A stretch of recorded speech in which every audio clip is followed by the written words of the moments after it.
This is Nationwide 90 FM, owned and operated by Nationwide News Network Limited. We broadcast from our studios at 14 Ocean Boulevard in the Digicel Center, downtown Kingston, Jamaica. Transmitting on the FM 90 band, 90.3 from Peters Rock in St. Andrew and Murphy Hill in St. Anne. Serving Kingston and St. Andrew, St. Catherine, St. Anne, parts of Clarendon, St. Mary and St. Thomas. 90.5 from Huntley in Manchester, transmitting to St. Elizabeth, Westmoreland, Manchester, Clarendon, rural St. Andrew and parts of St. Thomas. And 90.7 from Cooper's Hill in St. Andrew and Flower Hill in St. James. Serving Westmoreland, Hanover, St. James, sections of Trelawney, Kingston, St. Catherine, Clarendon, St. Mary, Portland and St. Anne. Nationwide 90 FM also broadcasts on YouTube and Nationwide 90 FM Live too. RevoNews.ai and on Flow on channel 916. Nationwide 90 FM, a new revolution in media. You're listening to Nationwide 90 FM. The time is 6 o'clock. From the studios of Nationwide Radio, morning radio the right way. It's Nationwide This Morning.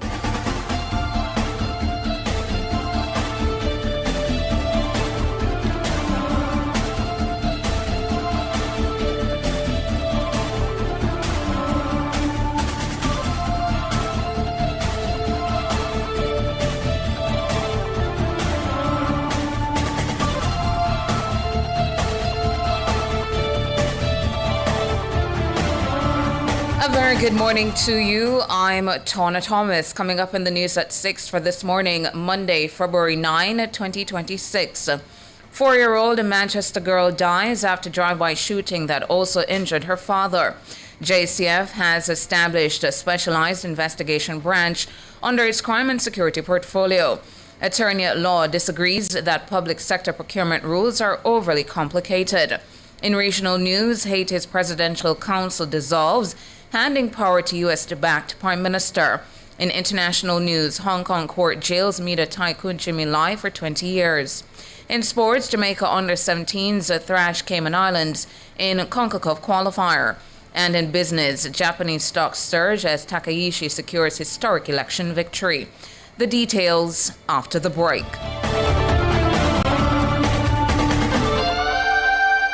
Are you ready to turn your sales and marketing skills into high earnings? Nationwide 90 FM is searching for business development executives to help us grow our business and build lasting client relationships. If you have experience across all stages of the sales cycle and possess strong communication, negotiation, and time management skills with a proven sales track record, this opportunity is perfect for you. Join our team and work with the top corporate brands, media agencies, and of course, our on-air personalities. Enjoy networking opportunities, professional growth, and competitive commissions. Ready to take the next step? Send your resume to hr@nationwidenewsnetwork.com today.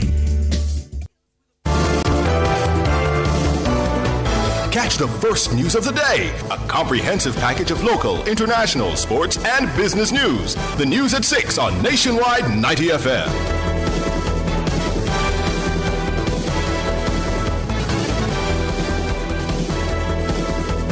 Now to the details. A 4-year-old girl was shot and killed while her father was shot and wounded in Land Settlement, Manchester on Sunday afternoon. The child has so far been identified as Sonoya, otherwise called Summer. Police reports are that about 4:20 p.m., the girl and her father were in a black Toyota Vauxhall when it was fired on by gunmen in an area known as Steel Tank in the community. The child and the man were taken to the Mandeville Regional Hospital, where the child was pronounced dead on arrival. Her father was admitted for treatment in a serious condition. The Jamaica Constabulary Force, JCF, has established a new formation called the Specialized Investigation Branch under its crime and security portfolio. According to the JCF, the new branch is part of a continued modernization and transformation push. Mahiri Stewart has that story. The JCF says its brand new Specialized Investigation Branch, SIB, is a deliberate move by its high command to achieve goals within the force. These goals include strengthening investigative capacity, addressing structural weaknesses, closing operational gaps, and reinforcing the force's institutional integrity. To accomplish this, the SIB will bring together 5 investigative formations within the JCF. These 5 are the Fraud Squad and Financial Crime Investigation Division, the National Strategic Anti-Gang Division, the Transnational Crime Investigation Division, the Jamaica Fugitive Apprehension Team, and the Legal and Quality Management Unit. The SIB is mandated to focus on the investigation of complex, high-stakes, and sensitive matters by utilizing advanced investigative techniques. The branch will work closely with the JCF's Forensic Services branch to ensure its investigations are supported by scientifically rigorous and evidence-based methodologies. The JCF says the SIB will play a crucial role in its efforts to disrupt, dismantle, and neutralize organized criminal networks operating both locally and transnationally. It adds that outside of its direct investigative functions, the SIB will also coordinate efforts and resources of key partner agencies in order to ensure sustained collaboration throughout investigative processes. The JCF says the reorganization underscores its commitment to continuous institutional reform, modern policing standards, and the delivery of effective, accountable, and high-quality law enforcement services for Jamaica. Mahiri Stewart for Nationwide News. Financial analyst John Jackson has described the latest Fitch ratings for the country as a positive sign of the strength of the Jamaican economy. The globally respected ratings agency has maintained Jamaica's long-term foreign currency issuer default rating at BB- with a stable outlook. The maintenance of the credit rated levels at this time is quite significant. I'm not totally surprised about that because a lot of the elements of the society are still, or the economy, are still intact. I mean, the NII is at record. Well, it may not be exact the record levels now, but there were certain record levels in December into January. Yes, there are areas of the economy that has been affected, particularly the tourism sector, but that in itself is rebounding.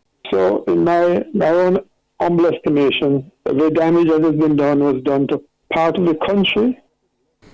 Finance Minister Favour Williams has welcomed the ratings. She noted that Fitch, in a statement on February 5, indicated that the government has a strong decade-plus track record of adhering to a solid fiscal framework, which has resulted in a sharp reduction in the country's debt to gross domestic product GDP ratio. According to Minister Williams, the ratings affirmation and stable outlook speaks volumes of the work of the government, its steadfastness to fiscal discipline, and the many sacrifices of the Jamaican people. Jackson, meanwhile, says he expects the country's GDP to improve over time. The rebuilding process will cause us to recover from the fallout in GDP levels. And yes, the damage on the surface sounds monstrous, but some of that damage is going to recover naturally, like the damage to agriculture. A lot of the agricultural crops that were damaged, some of them are going to spring back, and they're springing back quite rapidly already. So the headline news, in my view, is vastly worse than the actual situation on the ground over a period of time. John Jackson, financial analyst. Attorney at law Andre Bennett disagrees with the notion that procurement rules in Jamaica's public sector are overly complicated. I've been growingly concerned about utterances that have been made about the complexity of procurement rules and so on. And I defy anybody to meet with me and to show me all of the complexity that is claimed. No, let me be clear. Because we operate decentralized procurement systems, that is to say, we do not have a central planning and execution of procurement in Jamaica. Right. Procurement is done by individual procurement entities. Mr. Bennett's words come amid a report by the Auditor General flagging Telecommunications Minister Darrell Vaz for breaching the Public Procurement Act last year. According to the report, this was done when the minister purchased 200 Starlink units during the government's response to the passage of Hurricane Melissa. Minister Vaz defended himself by saying his actions were not in breach due to guidelines set by the Office of Public Procurement Policy. Mr. Bennett says the complication of the procurement process is more often than not down to the entity itself as opposed to the law. What you may find happening is that in each entity, we do not have harmonized procedures, and some entities make up things, make up rules, make up procedures that go far beyond the sort of gold plate what is expected in any rational system. To the extent that entities are allowed that latitude, there might be the case that in some entities, procurement is extremely complex, but that would be something that goes beyond what is ordinarily expected of the rules. Andre Bennett's attorney at law. As the country awaits the tabling of the 2026-2027 estimates of expenditure later this week, President of the Private Sector Organization of Jamaica, PSOJ, Patrick Hilton, wants the government to outline strategies for growth even as it carries out recovery following Hurricane Melissa. As much as we are in the process of recovery, one of the things that is going to aid our country going forward is how we can, re-engage in progress, economic progress, economic performance on a sustainable basis, which can help to create, growth and opportunity and to lift our people. The saying that a rising tide lifts all boats. The estimates of expenditure will be tabled on Thursday, February 12. This will be preceded by the ceremonial opening of Parliament and the delivery of the throne speech by Governor General Sir Patrick Allen. The throne speech will outline the government's legislative agenda for the upcoming parliamentary year. Hilton acknowledges that the Dr. Andrew Holness-led administration faces a formidable challenge.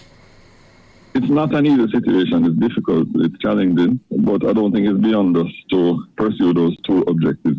One objective of being as effective and efficient as possible in the recovery efforts, in the restoration efforts, in resolving a lot of the issues which arose as a consequence of Melissa. At the same time, trying to pursue a path which we were kind of on before of growth and sustainability in that growth trajectory, for the long-term benefit of our nation.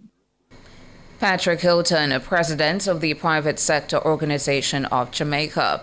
Meanwhile, as far as economist Keenan Fortner sees it, the new budget will not feature any new taxes.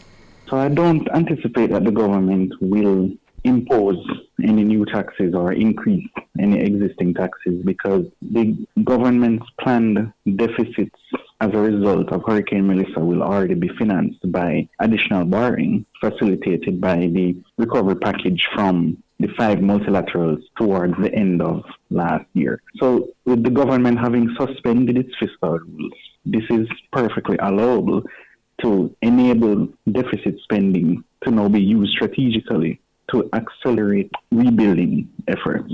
So as far as the government's recovery program, I think that new taxes will not factor into this equation because it's not necessary. Keenan Fortner, economist. State Minister of Industry, Investment and Commerce, Delana Seawright, believes Jamaica is well placed to benefit from developments in the United States surrounding the cannabis industry. We're also, of course, closely tracking international policy shifts, including, of course, a recent executive order action by the Trump administration directing federal agencies to move cannabis towards rescheduling and obviously expand legitimate research. So that won't change things overnight, but it could certainly ease barriers around banking, which is a huge problem in the sector, research, and, of course, cross-border trade. U.S. President Donald Trump signed an executive order in December to reclassify cannabis from a Schedule I drug to a Schedule III drug. While the move did not decriminalize the drug on a federal level, it did allow for more research to be conducted into its medicinal benefits. The order is also expected to benefit U.S. companies that specialize in medical marijuana. Minister Steve Wright says Jamaica's framework around cannabis positions the country to reap the rewards of any further lifting of cannabis legislation in the U.S. So Jamaica is well positioned. We have a solid, respected regulatory regime in place, and our focus is continued efficiency, strong oversight, and of course practical support so that compliant operators can scale responsibly in the near future. Delano Steve Wright, State Minister of Industry, Investment and Commerce. Meanwhile, Minister Steve Wright says he's pleased by both the number of cannabis licenses issued as well as the exports so far in 2026.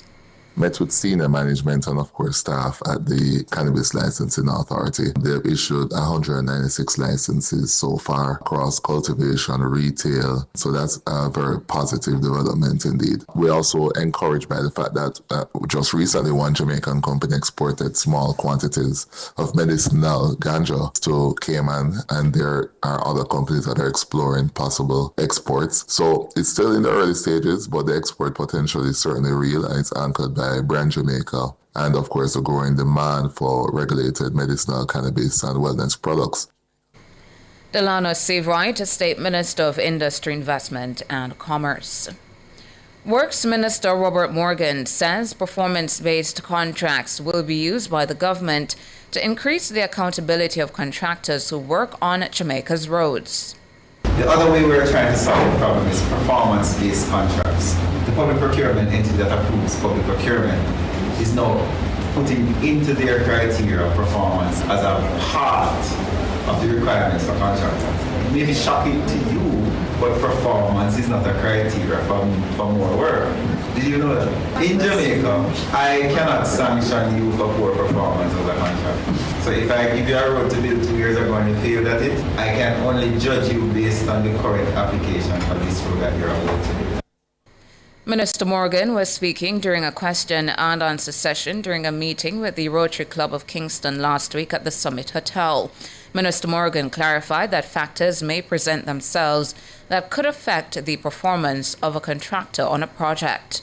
I cannot lose your performance, which is something that we're changing now, where performance is now going to be a component of getting new work. It is not a black and white approach, because there are various reasons why a contractor may not perform. Sometimes it's because of the owner of the contract, sometimes it's intervening events. For example, the contractor was building the pipeline on Montpellier, but Melissa, force majeure, destroyed all the pipes. So you cannot blame him for not fixing the pipes properly in time. Robert Morgan, a minister with responsibility for works. Meanwhile, Minister Morgan explained that the government is exploring using enterprising contracts to ensure the repair and maintenance of certain corridors in the corporate area. We're planning to start with enterprise contracting. What's an enterprise contract? So let's say Papi into Harvard. Imagine if I put out a tender and say, I'm going to give you that road to build, maintain for 10 years. So you have a job to build the road and to maintain the road for 10 years. And I am going to be able to assess your performance based on the quality of the road, and you bill me based on what is a reasonable expectation of compensation based on what you repair. So what I think we want to do with our corridors, for example, from airport to Papi, that would be a corridor. You probably give a contractor through the procurement process that enterprise contract and say, this is your responsibility. Robert Morgan, Minister with responsibility for works. Minister Morgan was speaking at a Rotary Club of Kingston meeting last week. And that's it for the local segment of the news. Up next, regional and international.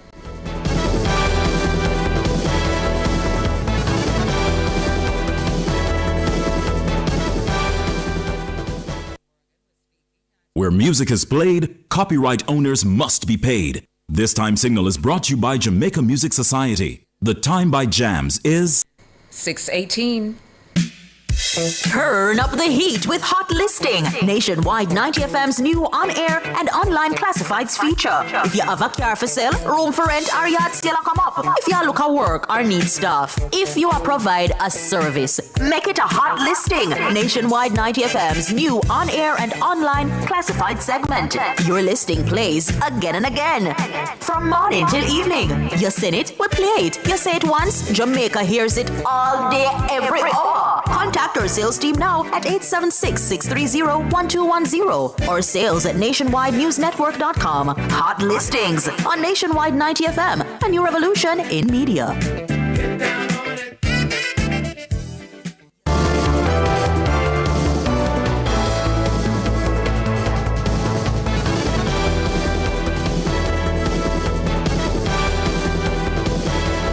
In regional and international news, Haiti's presidential council stepped down on the weekend after almost 2 years of tumultuous rule alongside a U.S.-backed Prime Minister. Alex Didier Fils-Aimé is expected to remain in power as the country prepares for the first general election in a decade. The tenure of the 9-member council was marked by political infighting, corruption allegations, and an inability to curb rampant gang violence, leaving Fils-Aimé as the country's only politician with executive authority. Days before the 9-member council was dissolved, the U.S. deployed a warship and 2 U.S. Coast Guard boats to waters near Haiti's capital, Port-au-Prince.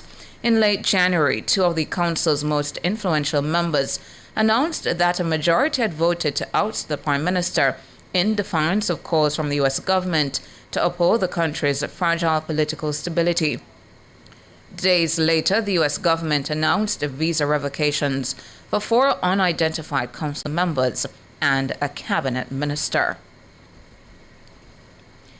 International, a Hong Kong court on Monday jailed pro-democracy tycoon Jimmy Lai for 20 years after he was found guilty of national security offenses last December. This is the harshest sentence under the controversial national security law, which China says is necessary for the city's stability. Lai, who is a British citizen, was one of the loudest critics of Beijing, often wielding his pro-democracy paper, Apple Daily, as a tool of protest. 6 former executives of the paper were also jailed on Monday. Their sentences range from 6 years and 9 months to 10 years.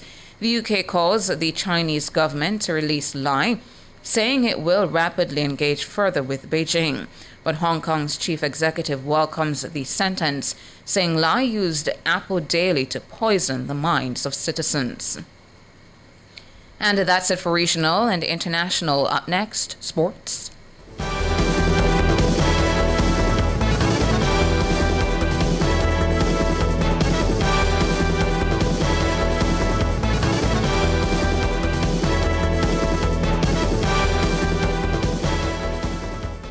Power in great moments. If you have financial needs, Chris and Charles will fix them for you. Power in great moments since 1992. Oh, we have it all. Power in great moments. Relax, you got Chris and Charles. Oh, we have it all. When you think alone, think Chris and Charles. For all your electrical needs, visit ABC Electrical Sales. They stock a wide variety of electrical supplies including plugs, switches, panel boards and conduits, plus energy-saving fixtures. ABC Electrical Sales stocks brands like GE, Siemens, Philips, Cutler Hammer and Allen Bradley. They also offer free island-wide delivery just to suit your needs. Visit them at Shop 8, Hagley Park Plaza, Kingston 10, or call 876-754-3714-5 or 876-754-3825-8. ABC Electrical Sales, for a better choice in the electrical business.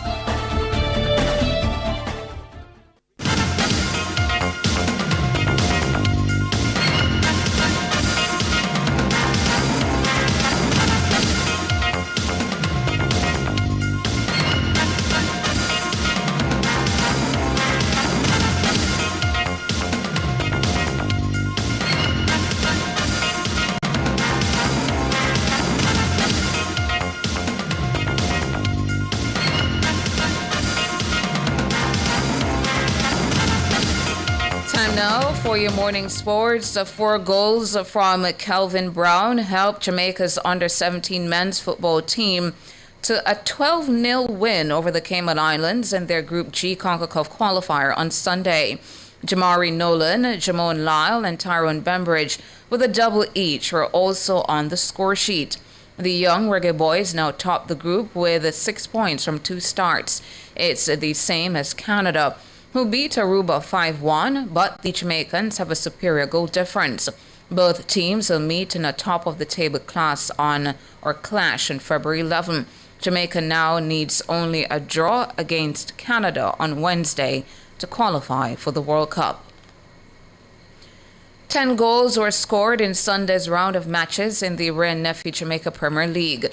Leaders Montego Bay United and second place Racing United played out a 1-1 draw. Dwight Merrick scored in the 39th minute to give Mobay the lead. However, Tajay Grant scored for Racing from the penalty spot in minute 43 to ensure his team received a share of the points. In the other results, Waterhouse clipped Dumbeholden 2-1, Portmore United edged Harbourview 2-1, Malines United and Chapelton Maroons played out a 0-0 draw. Arnott Gardens beat Tivoli Gardens 2-0, and Treasure Beach and Mount Pleasant Academy drew 0-0. In tennis, Jamaica failed in their bid to advance to Group 2 of the Davis Cup on Sunday. They were beaten 3-1 by Uruguay. Finally, in your morning sports, the Seattle Seahawks produced a devastating defensive display to beat the New England Patriots and claim their second Super Bowl victory.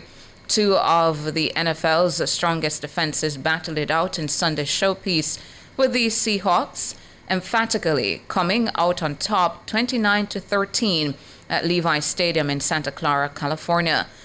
Aiden Durd played a pivotal role, becoming the first overseas coach to win the game's biggest prize. Jason Mears kicked a record 5 field goals as Seattle denied the Patriots a record 7th Super Bowl title. And that's it for your morning sports.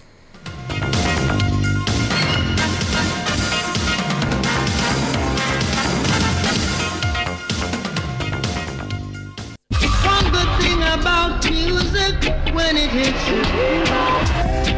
Do you have the Reggae Jamaica mobile app on your phone? No? Well, you could be missing out on news, views, interviews, events, and so much more about the impact of reggae music across the globe.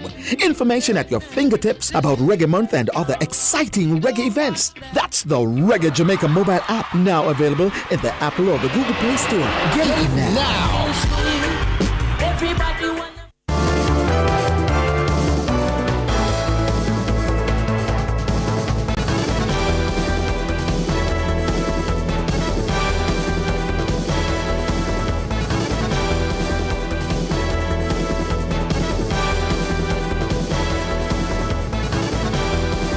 In business this morning, Japanese stocks surged to a record high on Monday as Prime Minister Sanai Takaishi Liberal Democratic Party LDP basked in a historic election victory.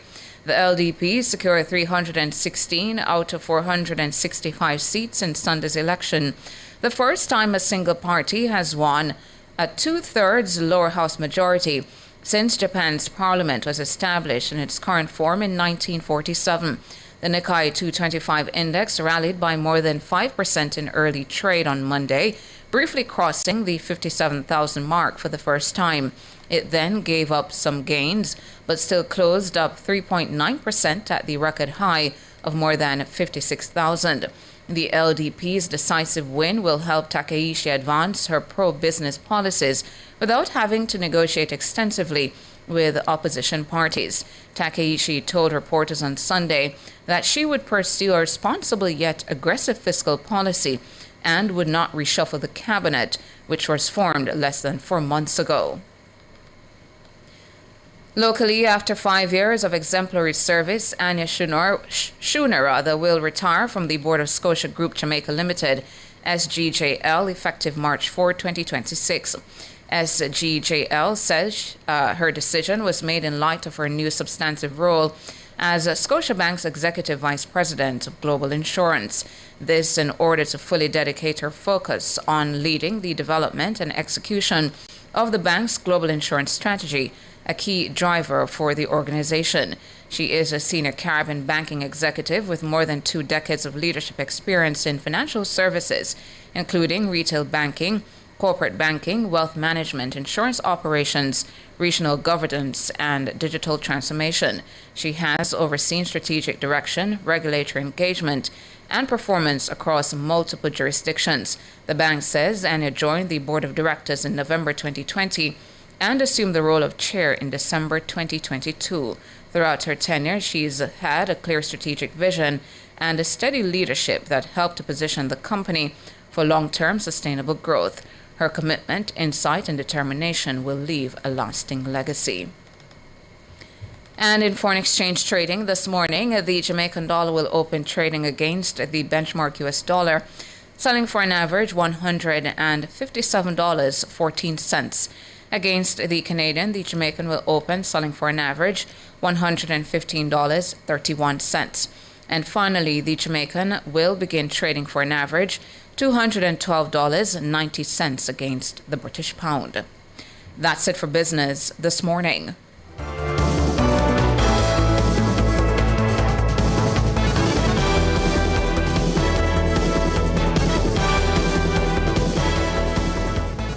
Obtain high-quality maps and drone aerial image services through the National Land Agency. The time by the NLA is 6:30. We need a bigger office where we can see more clients. Sounds like ambition is calling and Access Financial Services is answering. The funds are waiting. Boss, this can't wait for one truck, you know. I know. We need another truck. Sounds like you have a plan and Access Financial Services can help. Horizon, a new loan product from Access Financial Services designed for women entrepreneurs to unlock the capital you need to grow and take your business beyond limits with quick approval, flexible repayment, and low interest rates. Your success is on the horizon. The financial intermediaries, now is the time to be preparing, because when we do the reconstruction, we're not just going to rebuild what was there. We're going to build things that weren't there before. We're going to be building forward. So I see the hurricane as an opportunity for investment-induced growth. And I encourage the private sector to see it in this way. The proceeding was brought to you by the Office of the Prime Minister. Turn up the heat with Hot Listing, Nationwide 90 FM's new on-air and online classifieds feature. If you have a car for sale, room for rent, or yard sale come up. If you look at work or need stuff. If you provide a service, make it a Hot Listing, Nationwide 90 FM's new on-air and online classified segment. Your listing plays again and again. From morning till evening. You sing it, we play it. You say it once, Jamaica hears it all day, every hour. Contact our sales team now at 876-630-1210 or sales@nationwidenewsnetwork.com. Hot Listings on Nationwide 90 FM, a new revolution in media.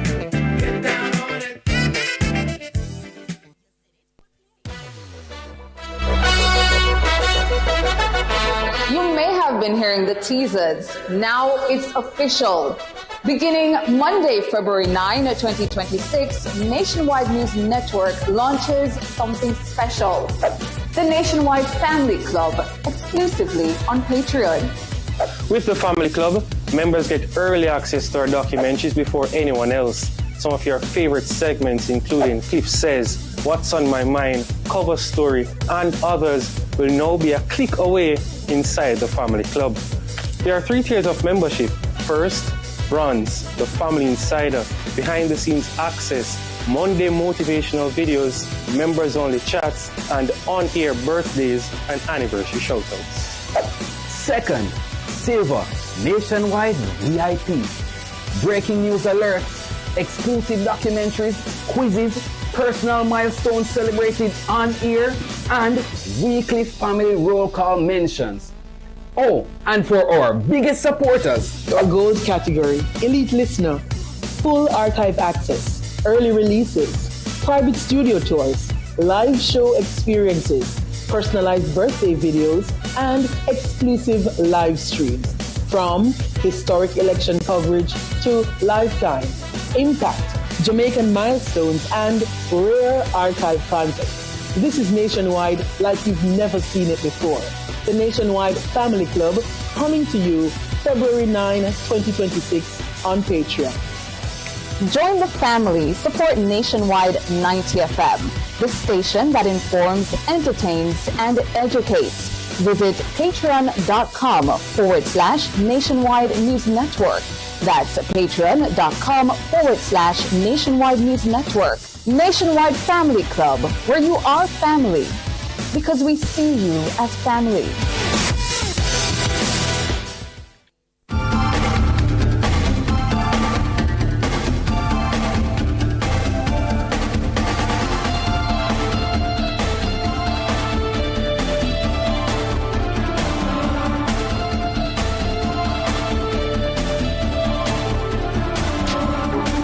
You are tuned in to Nationwide this morning. NTM, the big show. Thank you so much for coming on over and joining us this Monday morning. It is Monday, February 9, 2026. Hello to my friends in the YouTube chat joining us on our YouTube channel, Nationwide 90 FM Live 2.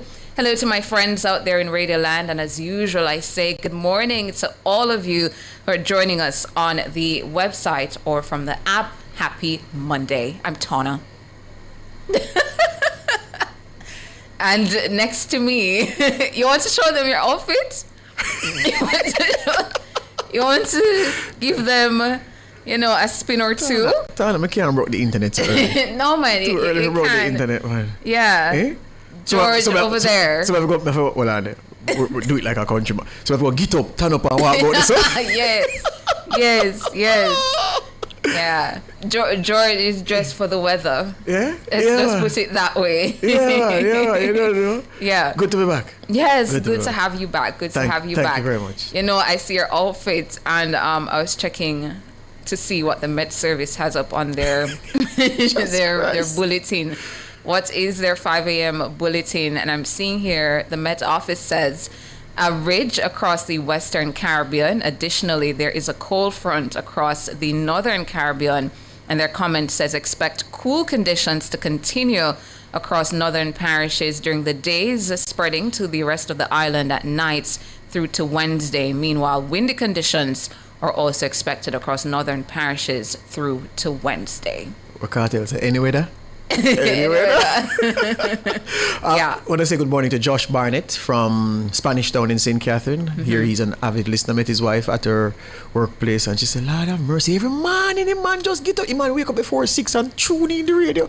He is preparing to start listening to you all, so you have to tell him morning. So good morning, Josh. Good morning, and Josh. Keep it locked. And good morning to the wife as well. Yeah? Yes. Very nicely. Happy Monday. Yeah. Yeah. So this morning, listeners, viewers, I don't know how many of you would have digested the latest Commissioner's Corner from the Chief of Police, Dr. Kevin Blake. It makes for very, very pointed, instructive, and in my view, valuable reading. Not many people say it makes for interesting reading. It's more than that. It's more than interest. It's more than a peak of the interest what Kevin Blake set down in that Commissioner's Corner published last Friday. And it tells you about the thinking of the man, and it also gives an insight into the leadership at the helm of this JCF at this time in the history of this country. Over the weekend, rumors abounded about the disbandment of CTOC, Counterterrorism Organized Crime Investigation Branch. I got messages from everywhere. Oh, I want a CTOC. Here, I want a CTOC. A friend of mine called me about promotions not being done because of the CTOC issue 16. Then he called back to say 45. Then this, that, and the rumors were just flying. And Commissioner's Corner is what gave legs to what the people were speculating about on the weekend. Now, Commissioner's Corner itself, what the Commissioner wrote, it has all the context you will ever need. But let me just apply this thing to it. The fact of the matter is, we have a police force that, historically speaking, has overperformed over the past, say, 3 years. The change in the performance, the improvements, the change in the deportment, the change in the professionalism, and people being accepting of the improving police force, all of those have happened in years prior. But let's go with the last 2 to 3 years. If you go by what has happened over those 2 to 3 years, it's fair to say the police have overperformed in how they've managed crime, how they've responded to criminal situations, how they've responded to violent criminals, and where they are putting this country and where they have put this country at this moment in speaking on this day in sports. So that is the real context to look at everything in. And yet, amid this improvement, commendations for the police, pats on the back, Dr. Kevin Blake is sending us a strong message to say, listen, all is not well. Despite the record-breaking performance by the JCF in doing their work of solving crime, responding to crime, preventing crime, all is not well. And then he jolts us by saying, the problem that the JCF has on my watch, people say under my watch, which is still correct, but the real phrase is on my watch. The JCF on my watch, Dr. Blake says, is not being affected by external factors, external forces, but it's rather internally that the problems abound. In other words, there are some among us inside this JCF who by their very conduct threaten to damage us to the extent that we can't give the public a service that they're getting used to experiencing and compromising our ability to produce the results that people are now used to experiencing. Dr. Blake in his column speaks about restoring trust and credibility. I would say to him, though, that the work he's doing, I would suggest, is not to restore trust and credibility, Dr. Blake. It is to establish it. Since the advent of the constabulary force in Jamaica, after the Morant Bay Rebellion in 1865, the police force has never been trusted by the majority of Jamaicans. It's a fact. Go and read history.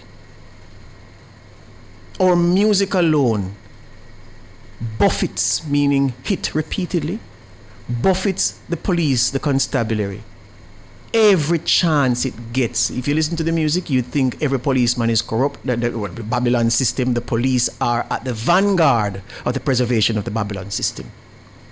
Politicians, especially opposition politicians, are always calling for police commissioners' heads, always criticizing the police. Those in charge, as murders run rampant, are always on the defensive about the work of the police. So if you look around in the society, historically, Jamaicans don't love the police because we're told by our musicians or our politicians and people in important places that the police no good, them no good. They're here to preserve Babylon system.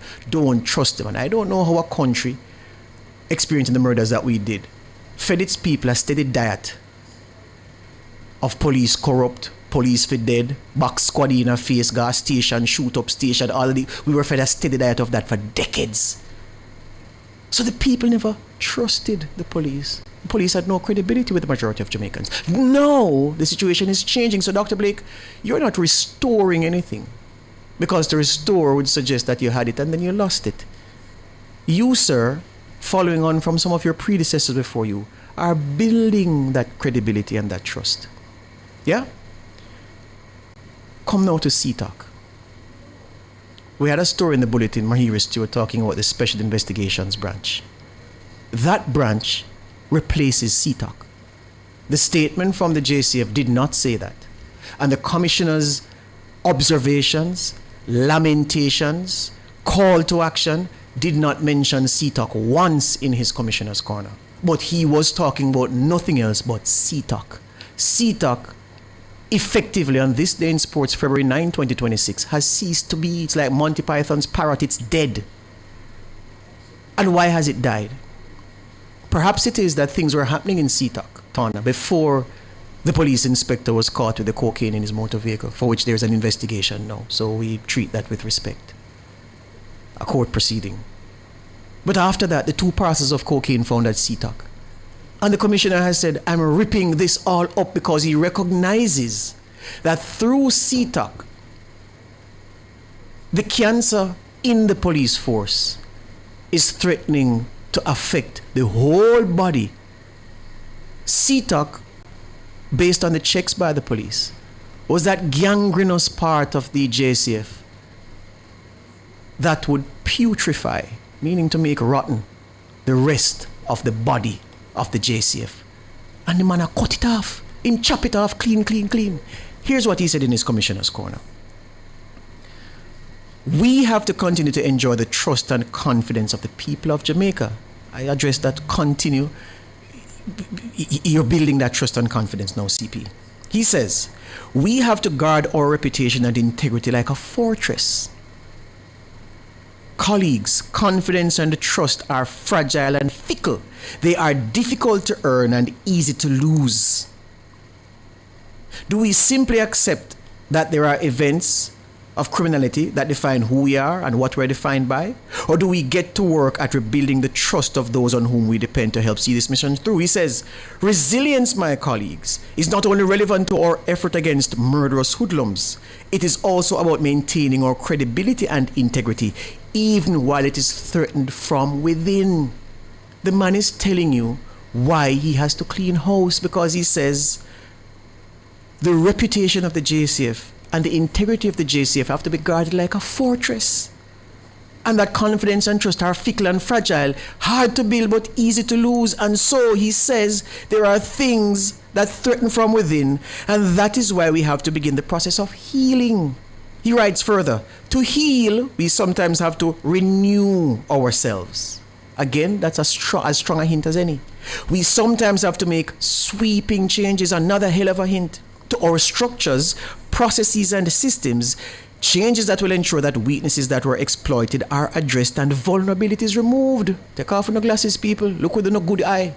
That's exactly what he's saying. He's giving you the reasons for this sweeping change of the excise of CTOC. He says, our response to any such crisis must always place us in a state that is much better than before. These changes that we have to make during the healing and rebuilding process sometimes affect many who themselves are not culpable in any way. And so it is important that you know, talking to the public now, that you're also a part of the renewal effort, talking to the police men and women in the JCF. So what he's saying to the police personnel, please understand why I'm making these changes.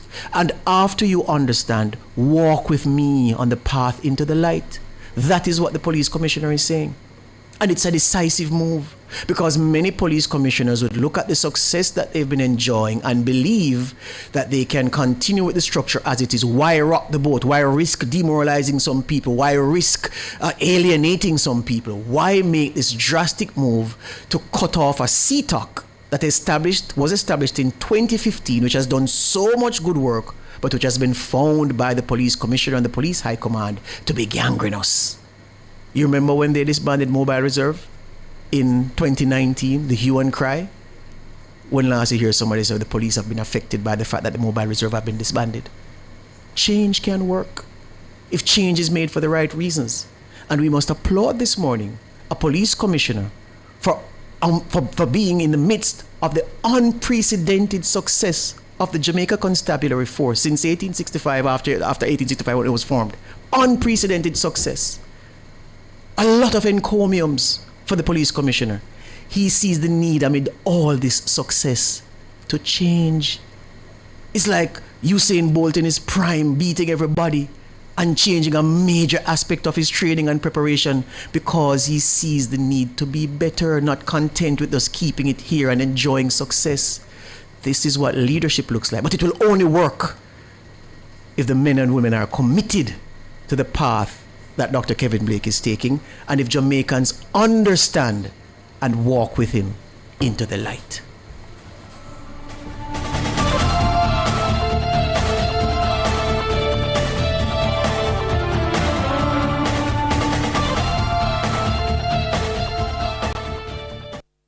public passenger vehicle operators and commercial carriers. The 2026-2027 licensing period begins February 1. Apply, check out, pay at www.ta.org.jm.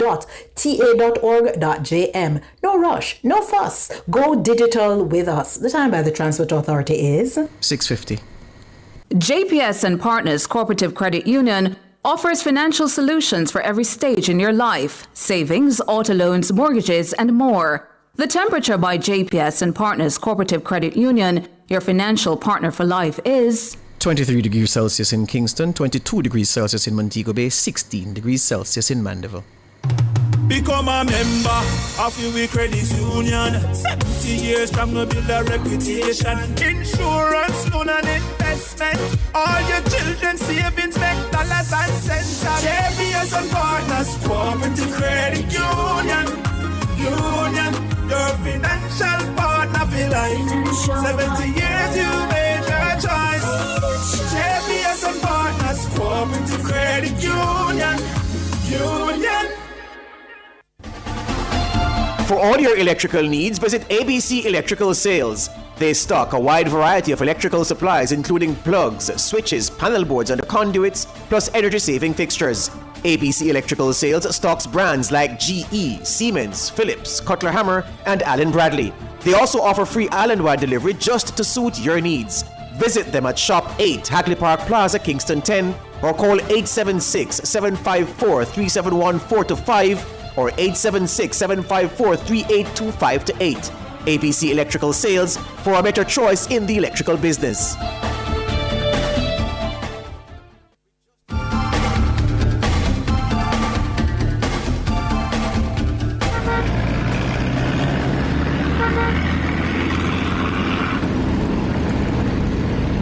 Time now for Street Smarts 1 with the gentleman Ludlow McLean. Good morning, Ludlow. Good morning, George, and good morning, Tona. Hey to you, Ludlow. Right. And to all the listeners, everyone there in the studios. I know it's Monday morning and it's cool, but it's quite I'm so sorry. It's quite a busy Monday morning, I tell you. A number of vehicles moving. And all of the eastbound side carries a lot of traffic. So if you're leaving out of Spanish Town, you'd have done the right thing. You left early, or even beyond that, Spanish Town, Maypen, Clarendon, and coming along that Old Harbour Road. The movement is good so far, and to the roundabout there by Jose Marti, it's a steady flow coming in. Also on the Mandela. Mandela is flowing. It has traffic, but it's moving. The challenge you have, though, is of those who are coming on the North-South Highway or the Edwards Highway to make that right turn to get westbound on the Mandela. And I've been saying it all the while. The motorists have a challenge there. The lights are not working there for a number of years now. Anyway, coming along Mandela, it's a steady flow coming to 6 Mile, but you're going to have challenges going on to south along the Spanish Town Road and also east coming towards the boulevard. There's streams of traffic. It's moving, but it really peaks at the Boulevard Malines intersection. And again, there are gaps, and then it peaks again just in the vicinity of the overpass to get to Radios Road. And then again, it peaks to Constant Spring. Constant Spring Road is flowing, but it peaks into the Harper Tree area. Remember, there's traffic coming from many other areas. South Odeon Avenue, off Eastwood Park Road and Hagley Park Road, coming up to Eastwood Park Road. So it's building all the time. And don't forget the west, but we talk about the eastern side again, coming towards the west. So until about 7:18, it's back to you in the studios, George. Thank you, Ludlow. Ludlow there with Street Smarts 1. Up next, Word of the Day.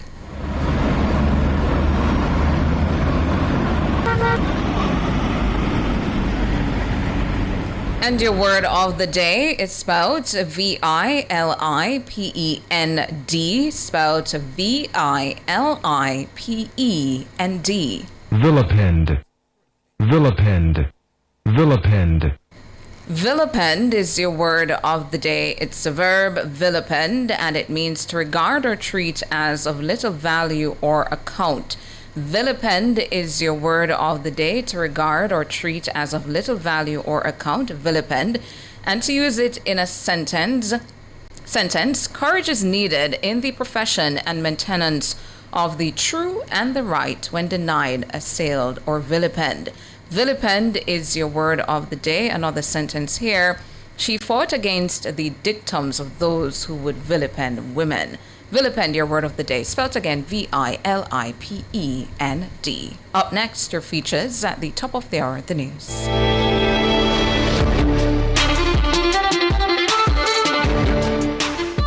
Today on Living Well, the dangers of not getting enough sleep. As we look at the health of the Jamaican population on a whole, there are many other things that need to be addressed. Sleep is one of these factors. Now, having done my own unofficial analysis and taking numbers from our big neighbors to the north, we are becoming more and more sleep deprived. I would like to focus first on our children, our teens to be exact. Sleep experts agree that teens need at least 9 hours of sleep a night. But by 2015, 43% of teens reported sleeping less than 7 hours a night on most nights, meaning almost half of U.S. teens are significantly sleep deprived. What could have raised sleep deprivation among teens to such unprecedented levels? Some factors are easy to rule out. For example, it was found that the amount of time teens spent working, doing homework, and participating in extracurricular activities held steady during those years. However, there was one large change in teens' lives between 2012 and 2015: more owned smartphones. Sleep deprivation among teens today is said to be at epidemic proportions. It is said that some children are getting as little as 4.9 hours of sleep per night. And more teenagers have smartphones, and most of them have no real use for them. Parents have abrogated their responsibility, and so to keep up with the Kardashians have decided that their children must have it all, without understanding that there are consequences. Teens have access to every social media platform, movies, and games, none of which is of any real benefit to them. It's just something to do.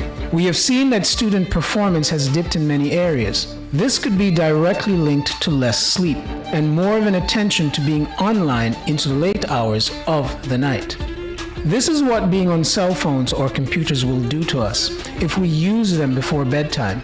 The blue light emitted by screens on cell phones, computers, tablets, and televisions restrain the production of melatonin, the hormone that controls your sleep-wake cycle or circadian rhythm. Reducing melatonin makes it harder to fall asleep and stay asleep. Sleep deprivation will also lead to obesity, depression, elevated blood pressure, mood swings, and lower grades. So when a teenager is playing a violent video game regularly in his bedroom, his brain starts to see the room as an entertainment zone rather than a quiet sleep environment. Not to mention that the brain cannot calm down from that type of stimulation. Studies have found that losing just 1 hour of sleep can negatively affect school performance by impeding memory and making it more difficult for children to solve math problems. Teens and children have access to too many tools, so they do not have dark silence anymore, but rather more light all the time. Parents, if your children must have a phone, buy one that does not have internet access. You're not helping your child because you think they need to have all the goods on their phones. Most importantly, you must set the rules when it comes to the phone use either way. If you do not know what your child is doing on their phones, and if you are not in the position to control and monitor use, then they should not have one. That's Living Well for today. Tune in next time for Why Hasn't Anyone Looked at the Lead Connection? Fearless and fair. Nationwide 90 FM. For most of us, making introductions can be awkward and clumsy.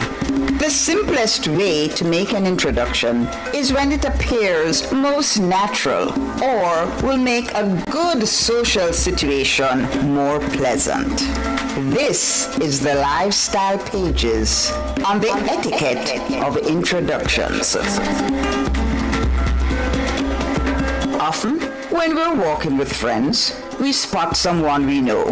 A simple "how do you do" in passing is all you need to say without being rude either to your friends or to the person you have greeted. However, if you have some reason to pause briefly to say something to this acquaintance, it becomes necessary to say to your friends, "Please excuse me for a moment." Your friends should walk a few steps away while you deliver your message. If you are the host or hostess of a small or large gathering, you introduce the group nearest you, and from there, it is up to you to mix and mingle, introducing yourself to the people you do not know. The host or hostess must remain near the door to greet other arriving guests. I'm Valerie, and those were Lifestyle Pages. Nationwide 90 FM, continuing the tradition of fair, fearless, and factual reporting. You're listening to Nationwide 90 FM. The time is 7 o'clock. One nation, one purpose, to rebuild stronger than before. Build it to last with tools and equipment from National Supply. The temperature by National Supply is 23 degrees Celsius in Kingston, 22 degrees Celsius in Montego Bay, 16 degrees Celsius in Mandeville.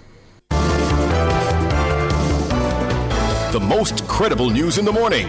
The news at 7 on Nationwide 90 FM. Coming up in the news at 7 today, Monday, February 9, 2026, 4-year-old Manchester girl dead and father wounded in gun attack. JCF merger brings 5 investigative formations under the umbrella of a new branch. Attorney at law disagrees that public sector procurement rules are overly complicated. And in international news, Hong Kong court jails media tycoon Jimmy Lai for 20 years.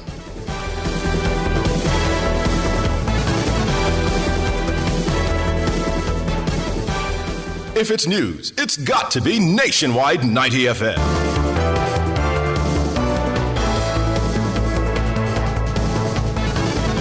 Now to the details. A 4-year-old girl was shot and killed and her father wounded in an incident in Land Settlement, Manchester on Sunday afternoon. The child has only been identified as Sonoya, otherwise called Summer. Police reports are that about 4:20 p.m. the girl and her father were in a black Toyota Voxy motorcar when it was fired on by gunmen in an area known as Steel Tank in the community. They were taken to Mandeville Regional Hospital where the child was pronounced dead on arrival. Her father was admitted for treatment in serious condition. Also in Manchester, 3 pedestrians were killed over the last 4 days. In the most recent incident, a man was struck by a Subaru motorcar on the old Greenvale Road early on Sunday morning. On Friday afternoon, a 14-year-old student of Mayday High School, Lakia Thompson, succumbed to injuries sustained after being struck by a Toyota Coaster bus. The bus had stopped to pick up students at the time of the incident. It reportedly moved forward, then reversed, hitting Lakia, who was walking behind. She died at Mandeville Regional Hospital while undergoing treatment. The 45-year-old bus driver has been warned for causing death by dangerous driving. And last Thursday, about 11 p.m., an unidentified pedestrian was struck in a hit-and-run incident on the Spur Tree Main Road. The Jamaica Constabulary Force JCF has established a new formation called the Specialized Investigation Branch under its crime and security portfolio. According to the JCF, the new branch is part of a continued modernization and transformation push. Mahira Stewart has that story. The JCF says its brand new Specialized Investigation Branch, SIB, is a deliberate move by its high command to achieve goals within the force. These goals include strengthening investigative capacity, addressing structural weaknesses, closing operational gaps, and reinforcing the force's institutional integrity. To accomplish this, the SIB will bring together 5 investigative formations within the JCF. These 5 are the Fraud Squad and Financial Crime Investigation Division, the National Strategic Anti-Gang Division, the Transnational Crime Investigation Division, the Jamaica Fugitive Apprehension Team, and the Legal and Quality Management Unit. The SIB is mandated to focus on the investigation of complex, high-stakes, and sensitive matters by utilizing advanced investigative techniques. The branch will work closely with the JCF's Forensic Services branch to ensure its investigations are supported by scientifically rigorous and evidence-based methodologies. The JCF says the SIB will play a crucial role in its efforts to disrupt, dismantle, and neutralize organized criminal networks operating both locally and transnationally. It adds that outside of its direct investigative functions, the SIB will also coordinate efforts and resources of key partner agencies in order to ensure sustained collaboration throughout investigative processes. The JCF says the reorganization underscores its commitment to continuous institutional reform, modern policing standards, and the delivery of effective, accountable, and high-quality law enforcement services for Jamaica. Mahiri Stewart for Nationwide News. Thank you, Mahiri. Financial analyst John Jackson has described the latest Fitch ratings for the country as a positive sign of the strength of the Jamaican economy.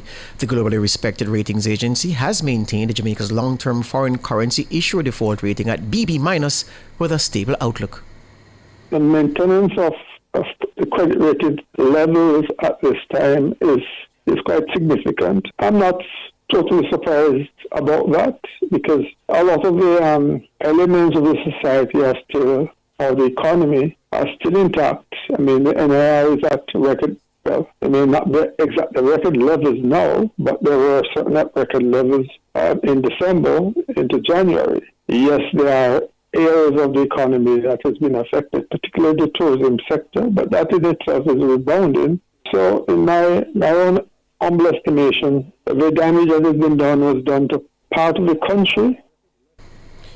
Finance and Public Service Minister Favour Williams has welcomed the rating, noting that Fitch, in a statement on February 5, indicated that the government has a strong decade-plus track record of adhering to a solid fiscal framework, which has resulted in a sharp reduction in the country's debt-to-GDP ratio.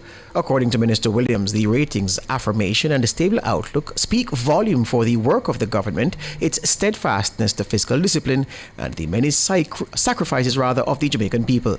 Jackson, meanwhile, says he expects the country's GDP to improve over time. The rebuilding process will cause us to recover from the fallout in GDP levels.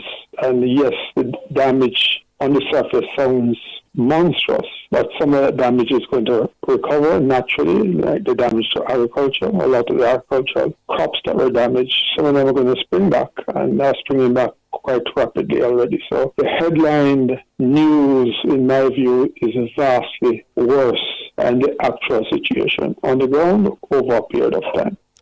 That's John Jackson, financial analyst. Attorney at law Andre Bennett disagrees with the argument that procurement rules in Jamaica's public sector are overly complicated. I've been growingly concerned about utterances that have been made about the complexity of procurement rules and so on. And I defy anybody to meet with me and to show me all of the complexity that is claimed. No, let me be clear. Because we operate decentralized procurement systems, that is to say, we do not have a central planning and execution of procurement in Jamaica. Right. Procurement is done by individual procurement entities. Bennett was speaking Sunday on Nationwide's new program, The Week That Was, hosted by Saeed Bernard. His comment comes amid a report from the Auditor General's Department citing Telecommunications Minister Daryl Vaz for breaching the Public Procurement Act in 2025. Minister Vaz has defended himself, saying his actions were not in breach due to guidelines set by the Office of Public Procurement Policy. Bennett says entities themselves are often guilty of complicating the procurement process. What you will find happening is that in each entity, we do not have harmonized procedures, and some entities make up things, make up rules, make up procedures that go far beyond the sort of gold plate what is expected in any rational system. To the extent that entities are allowed that latitude, there might be the case that in some entities, procurement is extremely complex, but that would be something that goes beyond what is ordinarily expected of the rules. Andre Bennett, attorney at law, speaking with Saeed Bernard on his new show, The Week That Was. As the country awaits the tabling of the 2026-27 estimates of expenditure later this week, President of the Private Sector Organization of Jamaica, PSOJ, Patrick Hilton, wants the government to outline strategies for growth, even as it carries out recovery efforts following Hurricane Melissa. As much as we are in the process of recovery, one of the things that is going to aid our country going forward is how we can, re-engage in progress, economic performance on a sustainable basis, which can help to create, growth and opportunity and to lift our people. The saying that a rising tide lifts all boats. The estimates of expenditure are due to be tabled on Thursday, February 12. This will be preceded by the ceremonial opening of Parliament and the delivery of the throne speech by Governor General Sir Patrick Allen. The throne speech will outline the government's legislative agenda for the upcoming parliamentary year. Hilton acknowledges that the Holness administration faces a formidable challenge. It's not an easy situation. It's difficult. It's challenging. But I don't think it's beyond us to pursue those two objectives, One objective of, being as effective and efficient as possible in the recovery efforts, in the restoration efforts, in, resolving a lot of the issues which arose as a consequence of Melissa. At the same time, trying to pursue a path which we were kind of on before of growth and sustainability in that growth trajectory, for the long-term benefit of our nation. Patrick Hilton, PSOJ President. Meanwhile, economist Keenan Faulkner says he's predicting that the new budget will not have any new taxes.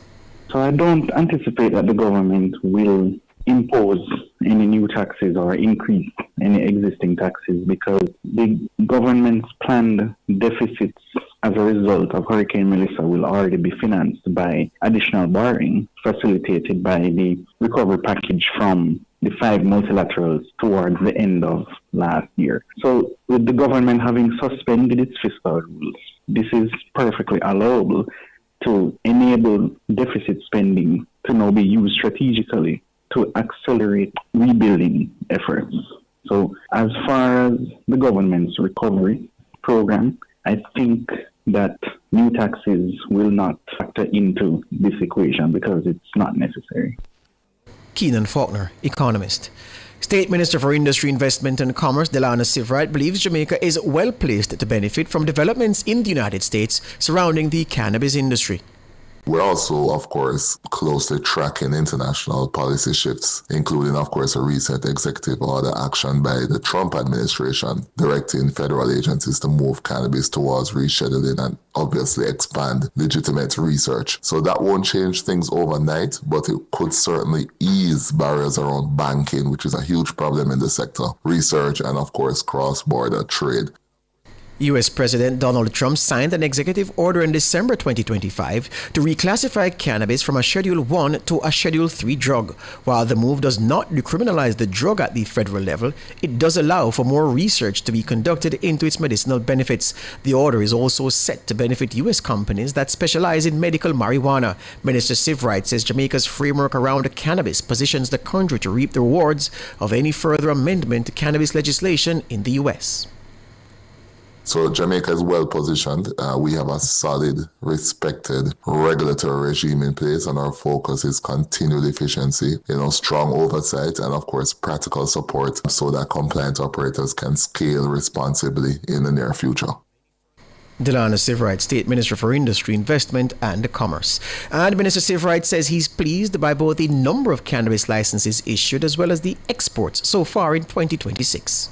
Met with senior management and, of course, staff at the Cannabis Licensing Authority. They've issued 196 licenses so far across cultivation, retail. So that's a very positive development indeed. We're also encouraged by the fact that just recently one Jamaican company exported small quantities of medicinal ganja to Cayman, and there are other companies that are exploring possible exports. So it's still in the early stages, but the export potential is certainly real, and it's anchored by Brand Jamaica and, of course, the growing demand for regulated medicinal cannabis and wellness products. Delana Sivrite, State Minister for Industry, Investment and Commerce. The Minister of Works, Robert Morgan, says performance-based contracts will be used by the government to increase accountability of contractors who work on Jamaica's roads. The other way we're trying to solve the problem is performance-based contracts. The public procurement entity that approves public procurement is now putting into their criteria of performance as a part of the requirements for contractors. It may be shocking to you, but performance is not a criteria for more work. Did you know that? In Jamaica, I cannot sanction you for poor performance as a contractor. So if I give you a road to build 2 years ago and you failed at it, I can only judge you based on the current application for this road that you're about to do. Minister Morgan was speaking during a question and answer session at a meeting of the Rotary Club of Kingston last week at the Summit Hotel in St. Andrew. He clarified that factors may present themselves that could affect the performance of a contractor on a project. I cannot lose your performance, which is something that we're changing now.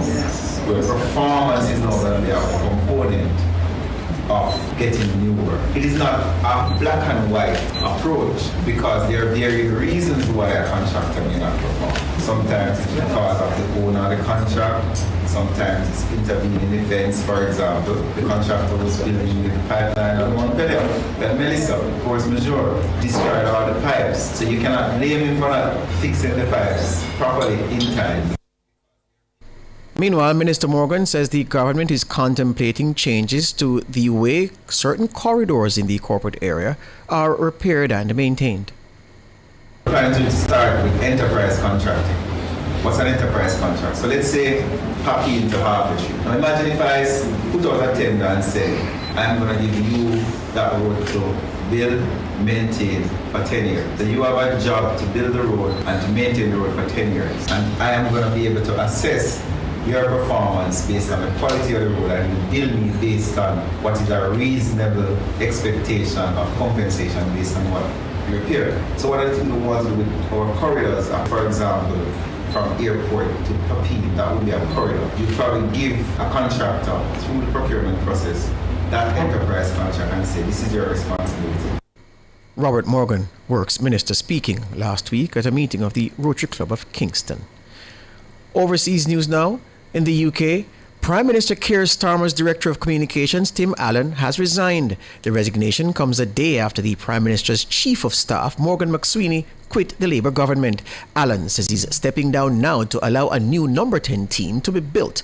The move comes amid allegations of government interference involving former UK ambassador to the US, Peter Mandelson, and the late sex offender, Jeffrey Epstein. Starmer's position is hanging by a thread as he tries to persuade his Labour Party lawmakers not to boot him after just a year and a half in office. He's due to address lawmakers in a closed-doors meeting later on Monday in an attempt to rebuild some of his shattered authority. And a Hong Kong court on Monday jailed pro-democracy tycoon Jimmy Lai for 20 years after he was found guilty of national security offences in December 2025. This is the harshest sentence under the controversial national security law, which China says is necessary for the city's stability. Lai, who's a British citizen, was one of the loudest critics of Beijing, often wielding his pro-democracy paper, Apple Daily, as a tool of protest. 6 former executives of the paper were also jailed on Monday. Their sentences range from 6 years and 9 months to 10 years. The UK calls for the Chinese government to release Lai, saying it will rapidly engage further with Beijing. But Hong Kong's chief executive welcomes the sentence, saying Jimmy Lai used Apple Daily to poison the minds of citizens. That's the news.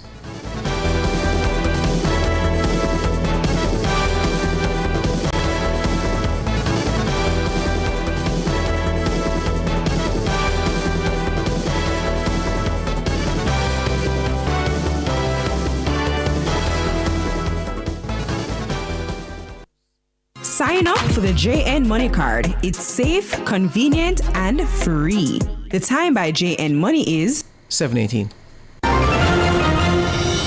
Welcome to JDIC set. All right. Roll the camera now. 5, 4, 3, 2. Hi, this is Deposit Insurance in a minute. Jamaica Deposit Insurance Corporation protects deposits in commercial banks, merchant banks, and building societies. What deposit? Deposits are the money you save in the bank or a building society. For example, savings and checking accounts. In Jamaican or foreign currencies. Oh, me get what you say now. But glad every bank account when me have is protected by the JDIC. Deposit insurance is automatic and free. I like that, you know. I like that. Well, them JDIC. Money good then. JDIC. Protecting deposit for you and me. That's good. Turn up the heat with Hot Listing, Nationwide 90 FM's new on-air and online classifieds feature. If you have a car for sale, room for rent, or yard sale come up. If you look at work or need stuff. If you provide a service, make it a Hot Listing, Nationwide 90 FM's new on-air and online classified segment. Your listing plays again and again. From morning till evening. You send it, we play it. You say it once, Jamaica hears it all day, every hour. Contact our sales team now at 876-630-1210 or sales at nationwidenewsnetwork.com. Hot Listings on Nationwide 90 FM, a new revolution in media.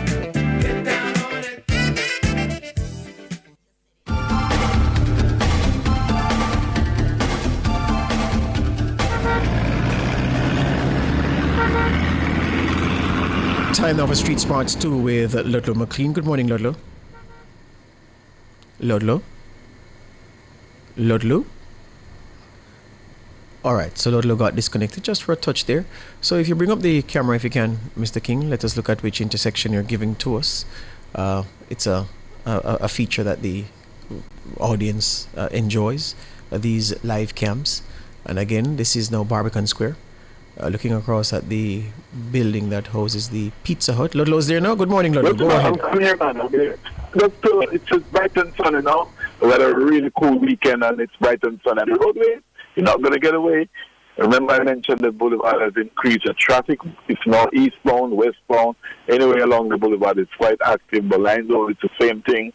Seaward Drive, you can make your way going all the way down to Olympic.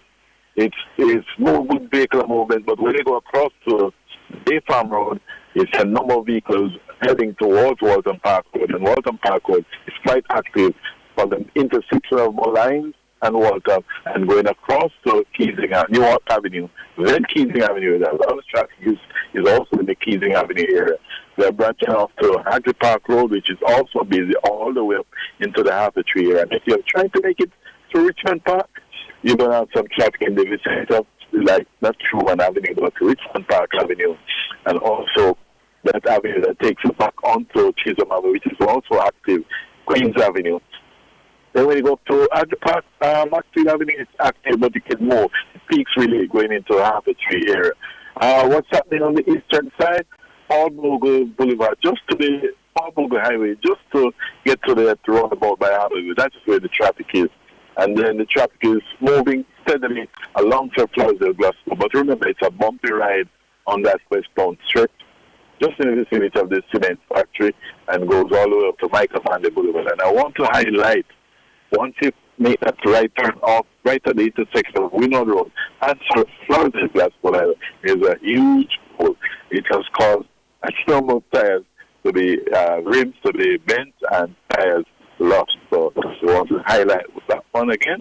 It's on that right lane, just as you made that left turn to get out to Sir Florida Glasgow. That huge hole there. It's causing a problem. And I hope the relevant authorities can deal with it. They have done some work on Michael Manley Boulevard, and that's great. But that Florida Glasgow stretch needs to be sorted out and bumps taken out. All right, it's our second report, as usual. That's Matthias Safety, all concerned. Over to you, George. Thank you, Ludlow. Ludlow there with Street Smarts 2. Up next, Front Page.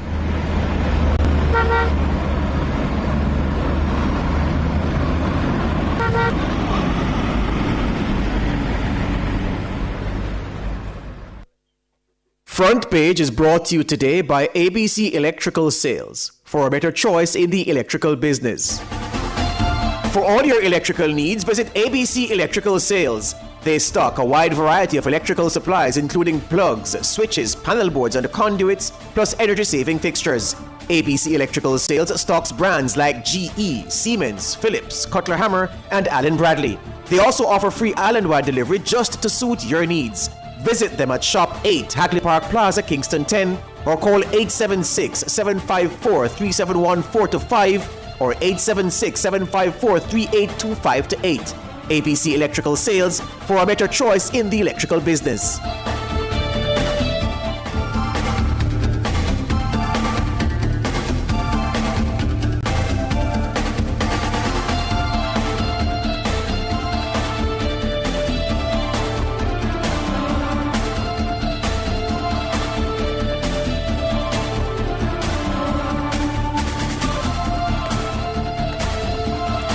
Everybody balling down cold. Everybody balling. Listeners, viewers, unbearable, there's a piece of balling this morning in the newsroom. The lady them said them cool. Yeah. So how do I make it on the temperature? God? Whomever manages the building here, I beg of you. Oh my God. Help out the sisters in here. Well, the been doing these things that are fashion, is utility. So me know say.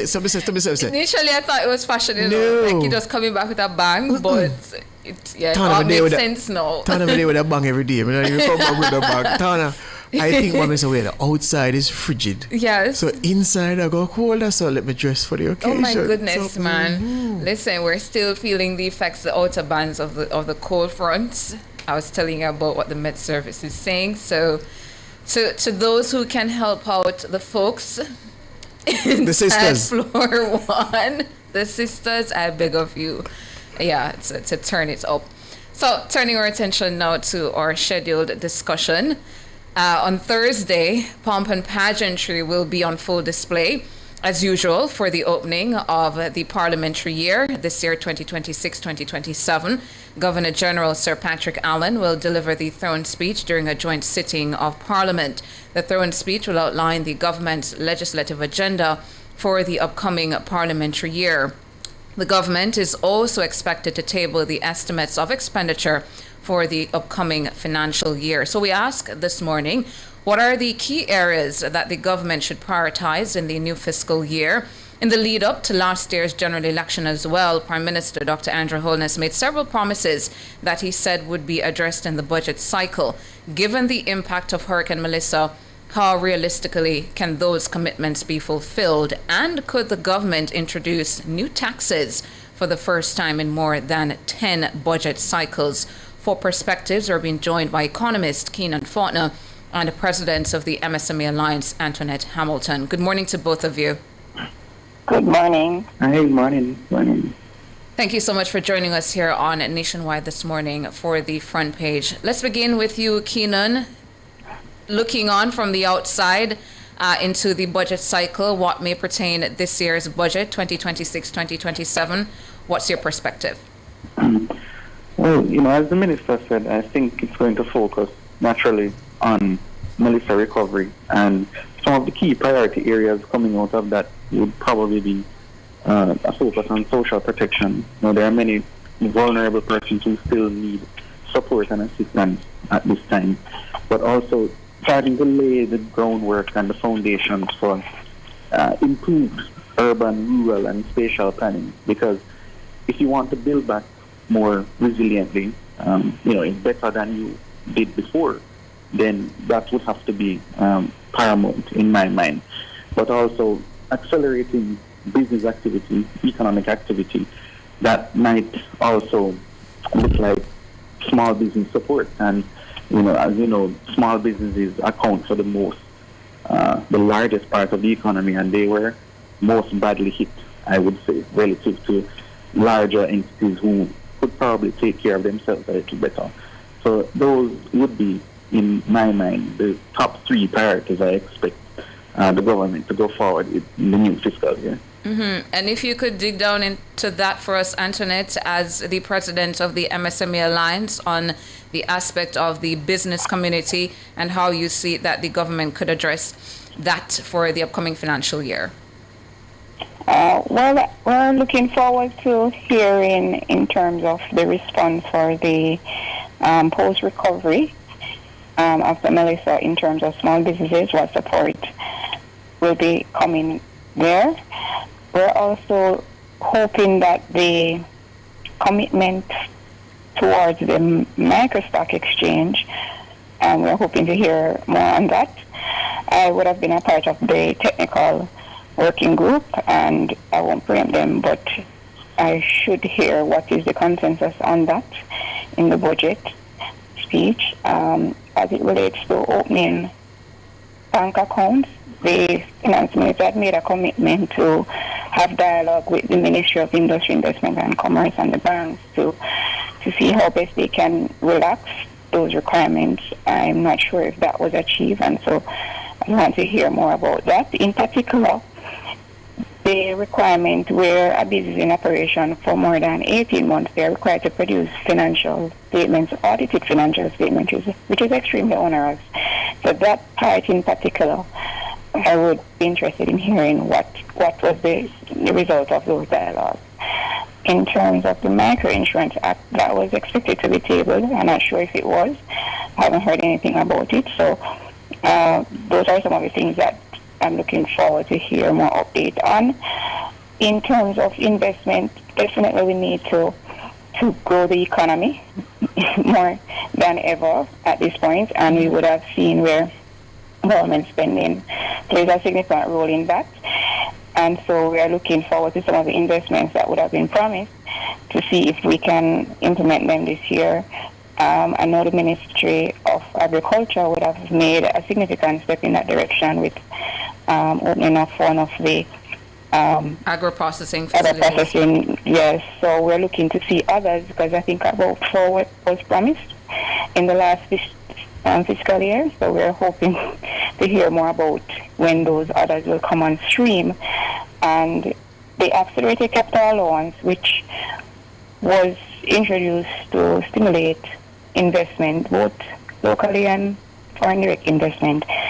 I know that the minister had made commitment to publish that. I'm not sure if it has been published yet. I'm not sure where to find it, but I know that the tax admin in Jamaica had done some training and had made some promise to make it available. I'm hoping that the minister can make that available so all companies can be aware of it and can take advantage of it, because I believe it ends this year.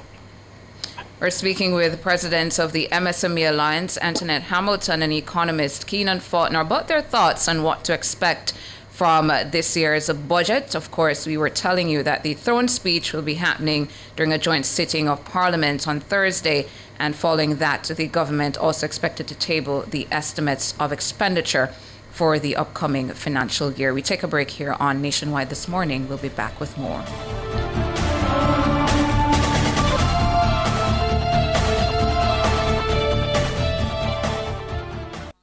Jamaica live good, yeah. I make we enjoy life, while we feel safe at night. Jamaica live good. Jamaica, stop the killing and give up the guns.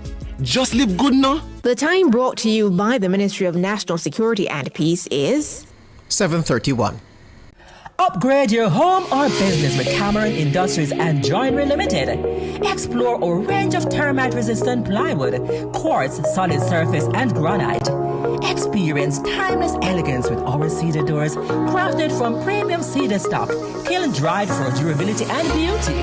For quality and craftsmanship, visit us at the Trade Center Kingston 10 or Hatfield Mandeville. Call 876-963-062-8-30. Cameron Industries and Joinery Limited. Transform your space today. Enjoy peace of mind knowing that your hard-earned money is protected by the JDIC. That's right, the JDIC through the Deposit Insurance Scheme guarantees up to $1.2 million of your deposits in commercial banks, merchant banks, and building societies. This means your deposits, such as your savings and checking accounts, are covered. Rest easy knowing that your deposits are secure. Your deposits always protected. For more information, follow us on Facebook, Instagram, and Twitter at JDICJAM, or visit our website at www.jdic.org. JDIC, protecting deposits for you and me. The news cycle doesn't end on Friday. It needs perspective. That's why every Sunday at midday, Nationwide 90 FM presents The Week That Was. A clear, informed review of the top stories that shaped the past week, what really mattered and what lies ahead. No noise, no theatrics, just analysis, context, and clarity. The Week That Was. Sundays at 12 noon with a repeat at 6:30 p.m.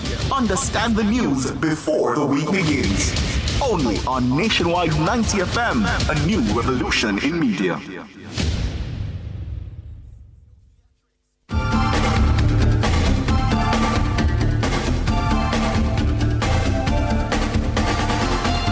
7:34 on the clock. We have with us economist Keenan Faulkner and the president of the MSME Alliance, Antoinette Hamilton. They're here to talk about their expectations for the new budget cycle.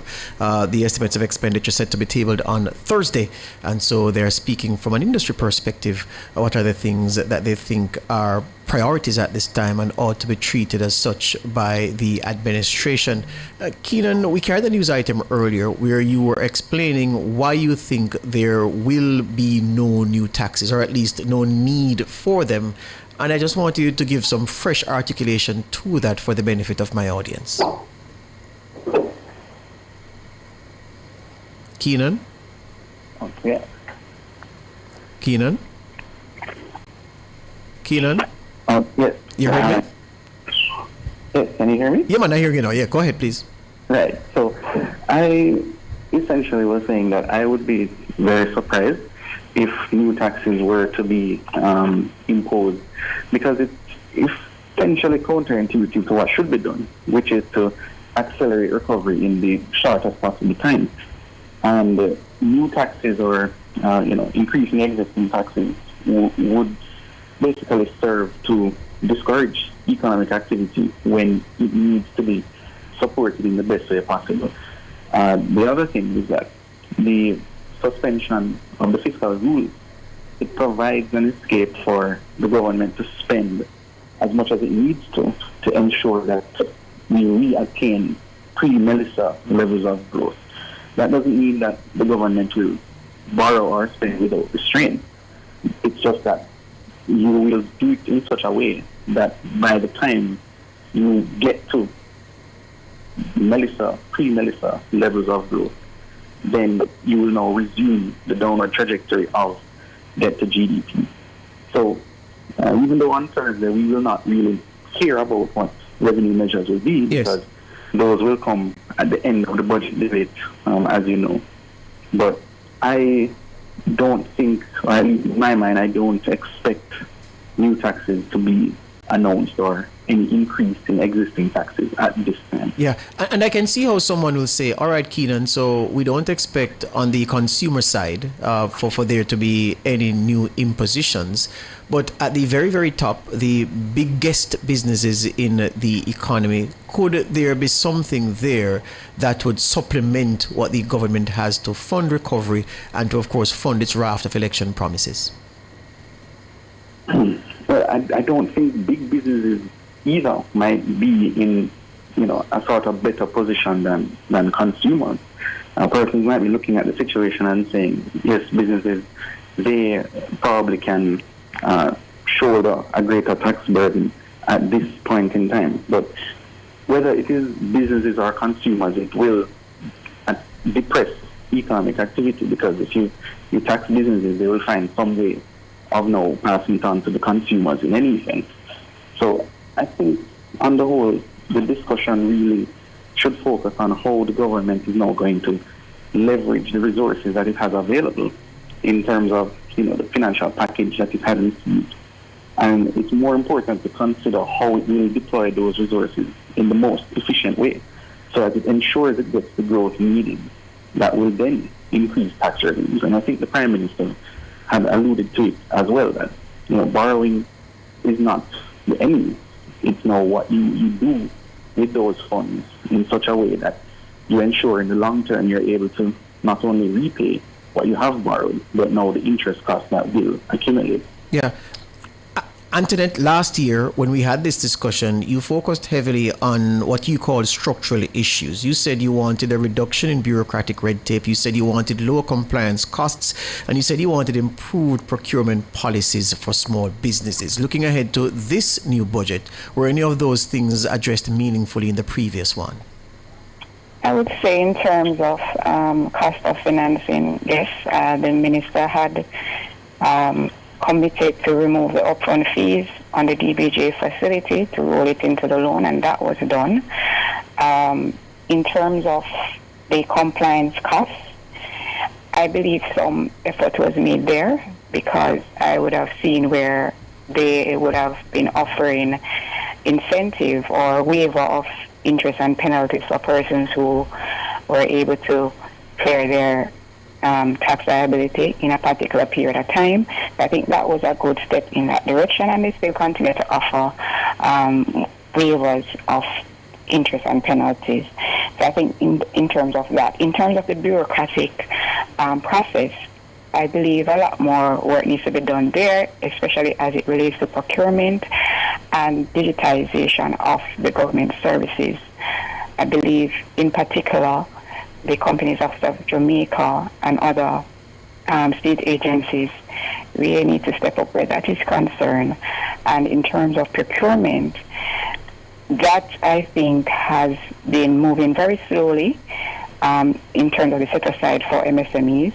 And not only that, it is now compounded by the issue of accountability and whether or not the system will be reliable.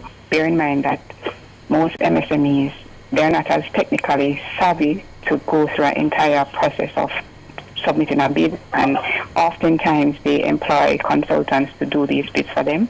In light of what's happening with the Auditor General's reports and, in terms of bids being posted and are not necessarily, I'm trying to find the word. Yes. They're already sourced. Antoinette? As usual, the call dropped. Yes, well, we tried to get Antoinette back on the line. Keenan, still with us?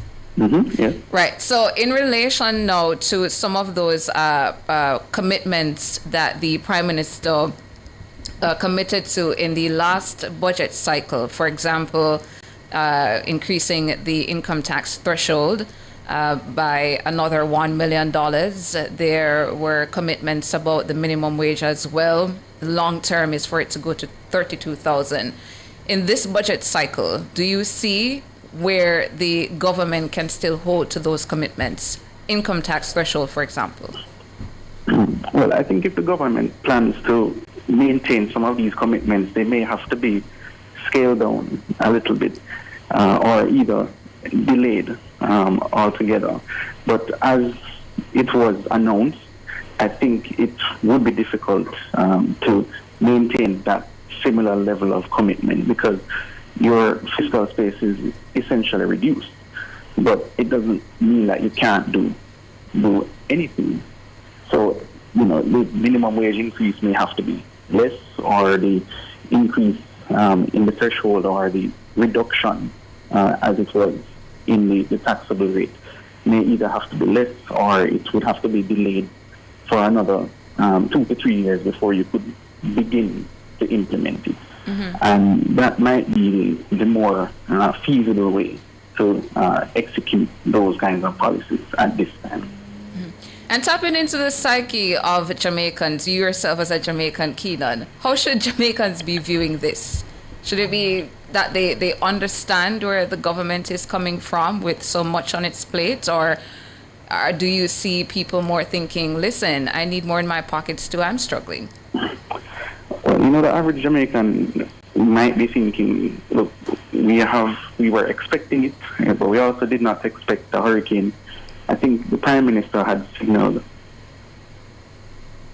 Melissa would have disrupted the intentions of the government with respect to these plans. So maybe expectations at that time are possibly managed or lower.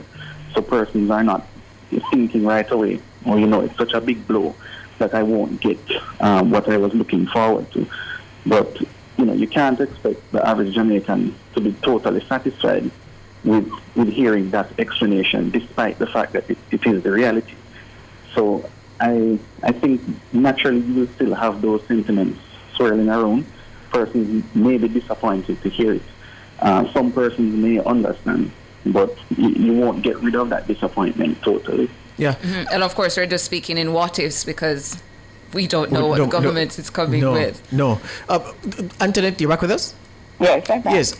Of course, the issue of energy has been one that the MSME Alliance has long championed in terms of a better deal for the customers of the JPS, and of course, government using its muscle and influence to cause the company to do better by JPS. And the government has announced a raft of measures, or certainly did in the last budget cycle, where the price of energy was concerned.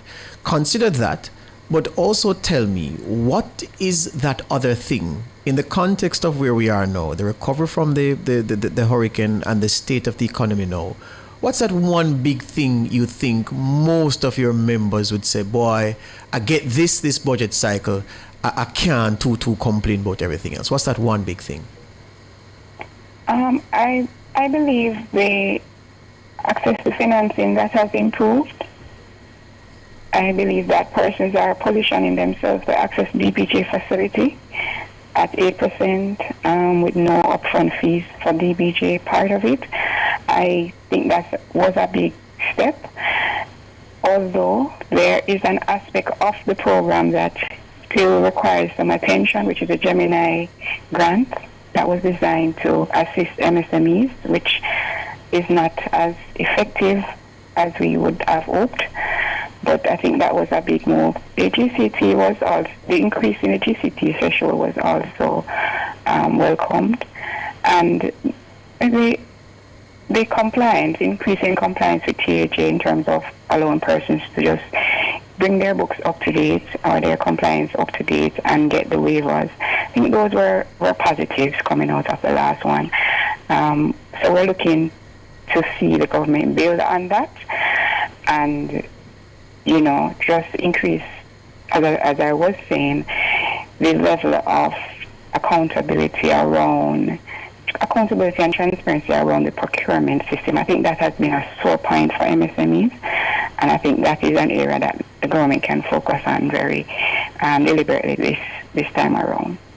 And Antoinette, going back to the point that you said about investment, I want to hear you just a little bit more on that. In this budget cycle, does the government go that route of providing the DBJ with even more funding for small businesses, or where else should they be injecting resources to the benefit of MSMEs? I think the DBJ is adequately funded where small businesses loan facilities are concerned.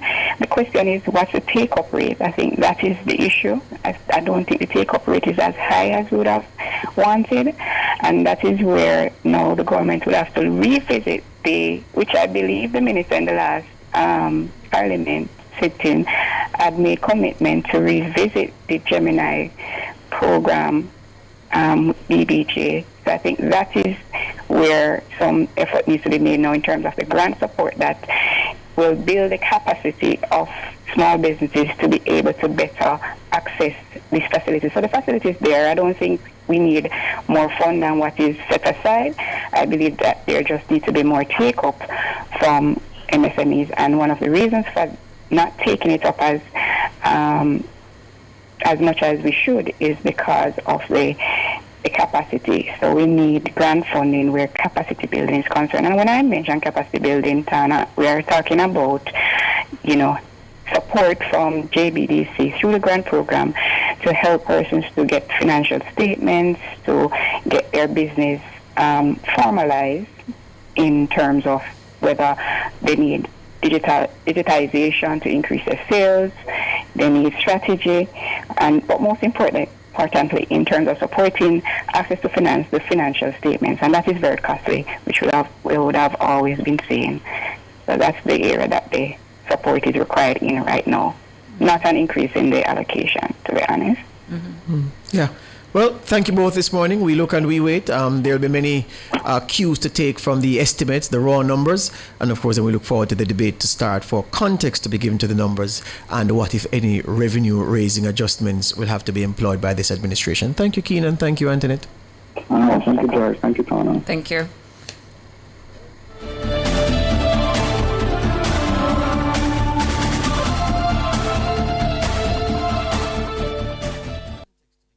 For all your scales and food processing equipment, call Advanced Scales and Equipment Limited at 876-968-9612-5. The time by Advanced Scales and Equipment Limited is 7:48. Hawkeye expresses heartfelt sympathy to all Jamaicans impacted by Hurricane Melissa. As we recover together, we remain committed to securing what matters most. The temperature by Hawkeye is 23 degrees Celsius in Kingston, 22 degrees Celsius in Montego Bay, 16 degrees Celsius in Mandeville. It's all Valentine's inside at Fontaine. Father make your love thing flop. Fontana, are your one-stop shop? Oh yes. I feel love, someone gifts. Perfumes, wine, steady beers and chocolate. It's all Valentine's inside that Fontana. Oh, Fontana. Yes, baby, love me know you want it. Perfume, wine, steady beers and chocolate. You better go Fontana for me. Fontana, are your one-stop shop? It's all Valentine's inside at Valentine's for me at Fontana. Super Center, everything for your home and more. Bring back the fun of shopping. Discover the best finds in every aisle of amazing items.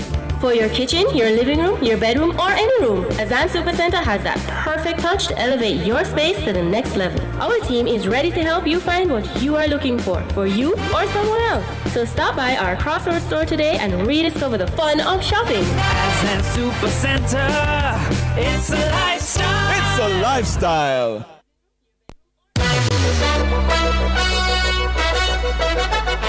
You may have been hearing the teasers. Now it's official. Beginning Monday, February 9, 2026, Nationwide News Network launches something special. The Nationwide Family Club, exclusively on Patreon. With the Family Club, members get early access to our documentaries before anyone else. Some of your favorite segments, including Cliff Says, What's on My Mind, Cover Story, and others will now be a click away inside the Family Club. There are 3 tiers of membership. First, Bronze, the Family Insider, behind-the-scenes access, Monday motivational videos, members-only chats, and on-air birthdays and anniversary shoutouts. Second, Silver, Nationwide VIP, breaking news alerts, exclusive documentaries, quizzes, personal milestones celebrated on air, and weekly family roll call mentions. Oh, and for our biggest supporters, our gold category, elite listener, full archive access, early releases, private studio tours, live show experiences, personalized birthday videos, and exclusive live streams. From historic election coverage to lifetime, impact, Jamaican milestones, and rare archive content. This is Nationwide like you've never seen it before. The Nationwide Family Club, coming to you February 9, 2026 on Patreon. Join the family. Support Nationwide 90 FM, the station that informs, entertains, and educates. Visit patreon.com/Nationwide News Network. That's patreon.com/Nationwide News Network. Nationwide Family Club, where you are family, because we see you as family. Yes, it starred you. It was very, very, very well done. Tell me about this Family Club, Tona. Yeah, well, if it is that you are near to your phones, you're not watching us on TV, you can pick up your phone. So it's the Nationwide Family Club beginning today. And you can go to patreon.com/Nationwide News Network. So Patreon, Patreon. So that's patreon.com/Nationwide. Can you put it up on a split screen for us as well, Jermaine? If you can, I'd appreciate that. So patreon.com/Nationwide News Network. And it's a family club. So exclusive content about Nationwide and all its personnel is coming to the Nationwide Family Club, and there are different categories of membership. We're going to be putting that up for you shortly. So as you heard there from my colleagues, there's the bronze category of membership, silver, as well as gold. So bronze, Family Insider. So it's $4.99 per month, and silver is the Nationwide VIP, $7.50 per month, and the gold, which is the elite listener, you can join that membership for $15 per month, and there are different things that comes under the different categories. So if you're a bronze member, package segments come to you first. The What's on My Mind, the Cliff Says, the Cover Story, all of your favorite segments, and the week that was. There's also Monday motivation videos from Nationwide hosts. I believe the first one will be from me. You want to look out for that inside the Nationwide Family Club. There's also behind the scenes access. Have you ever been wondering What takes place at Nationwide News Network? Well, it's coming to the Family Club. There's also on-air birthday and wedding anniversary shout-outs. There's also access to exclusive members-only group chat. Now, under the silver category, as a Nationwide VIP, you get closer to the stories, the analysis, and the content that will drive discussions across the station with expanded access to our documentaries. Very important. Or exclusive interviews and breaking news updates. Silver keeps you connected to what Nationwide is covering and why it matters. So, what is included here further? It includes breaking news notifications, access to our documentaries, exclusive interviews, and special features. There's also the NNN quiz inside the Silver Nationwide VIP Family Club membership. NNN quiz. So members get exclusive access to a weekly interactive quiz celebrating Jamaican culture, history, and current events. There's also the death announcements from your loved ones, 2 per year, that will come inside the Family Club, personal milestones celebrated on air, and weekly family roll call mentioned on air. So wherever you are in the world, whatever your name is, your family members, the weekly shout outs will come, and they will be inside the Family Club under the silver membership. Now, going to the elite gold listener, the elite listener under the gold membership. Gold is the inner circle. This level is designed for the 4%ers who want real access to the people, the space, and the moments that make Nationwide what it is. So as an elite listener, you move from being part of the audience to being part of the experience. Real access, real experiences, and inner circle status. So this includes everything in silver and bronze plus more. So access to archived content, you know, the lifetimes, the impact, all of the other archived content here at Nationwide 90 FM. You will have exclusive access to that. There's also or past election coverage or quiz competitions or cook-offs and other Nationwide favorites will be inside the Elite Listener Gold membership here in the Family Club. Early access to our documentaries here as well, exclusive interviews and special features, private studio tours inside this membership, private studio tours and live show experience. So if it is that you want to be here on NTM One Morning with George and I, that's inside the gold membership of our Family Club. There's also personalized birthday video messages from your favorite Nationwide hosts. So if it is that you want me to make a video giving a special shout out to somebody out there who is a family member, a loved one of yours celebrating their birthday or their anniversary, we are at your service inside the Family Club. And there's also exclusive live streams with Cliff Hughes and George Davis, our number 1 and 2 here at Nationwide 90 FM. This is amazing. Yeah, man. Just say a while ago. So here's the thing. So the $4.99 package at the current rate of exchange is $788 a month. So for what we give to you and what we mean to you, $788 if you take the $4.99 package, I think it's reasonable. If you want to go above that, for the $7.50 US per month package, that works out to 1,185 Jamaican dollars a month. Yeah, you can spend that with you, man. And then for the gold package, it's 2,370 Jamaican dollars, 15 US dollars, 2,370. If you use 158 as the rate of exchange, yeah, man. So Jamaican $788 a month, another package for $1,185 a month, another package for 2,370 Jamaican dollars per month. Or if you want to pay in US, it's $4.99 for one package, $7.50 for the other package, and $15 for the other package. You know, Janelle Hughes Headley and I had a time pricing the packages.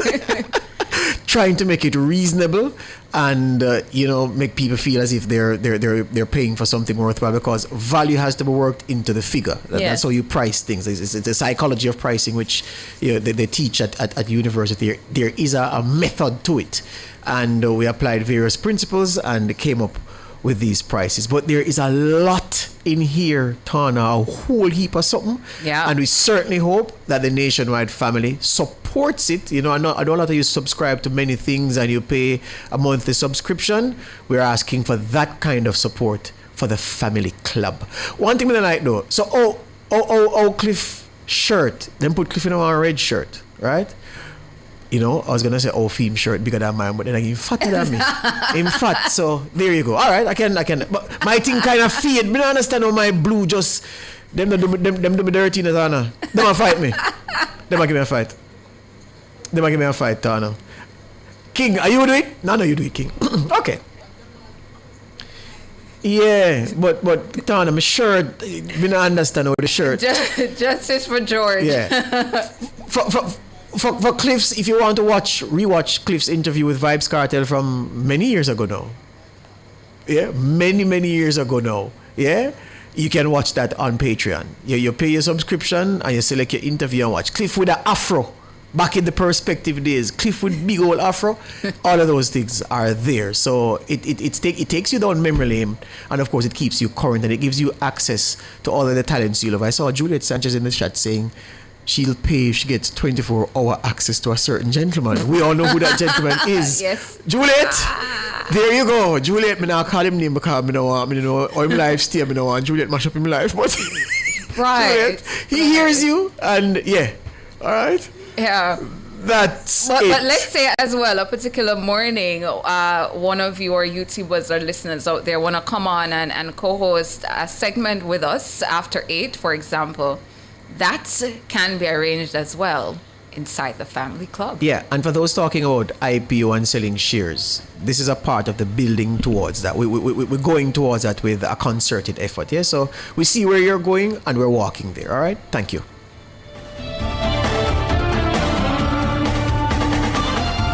Front Page was brought to you today by ABC Electrical Sales, for a better choice in the electrical business.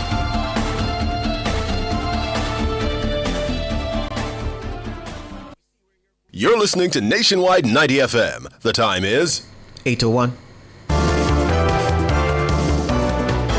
From the mountainside to seaside, countryside to townside, inside and outside, it's across Jamaica this morning.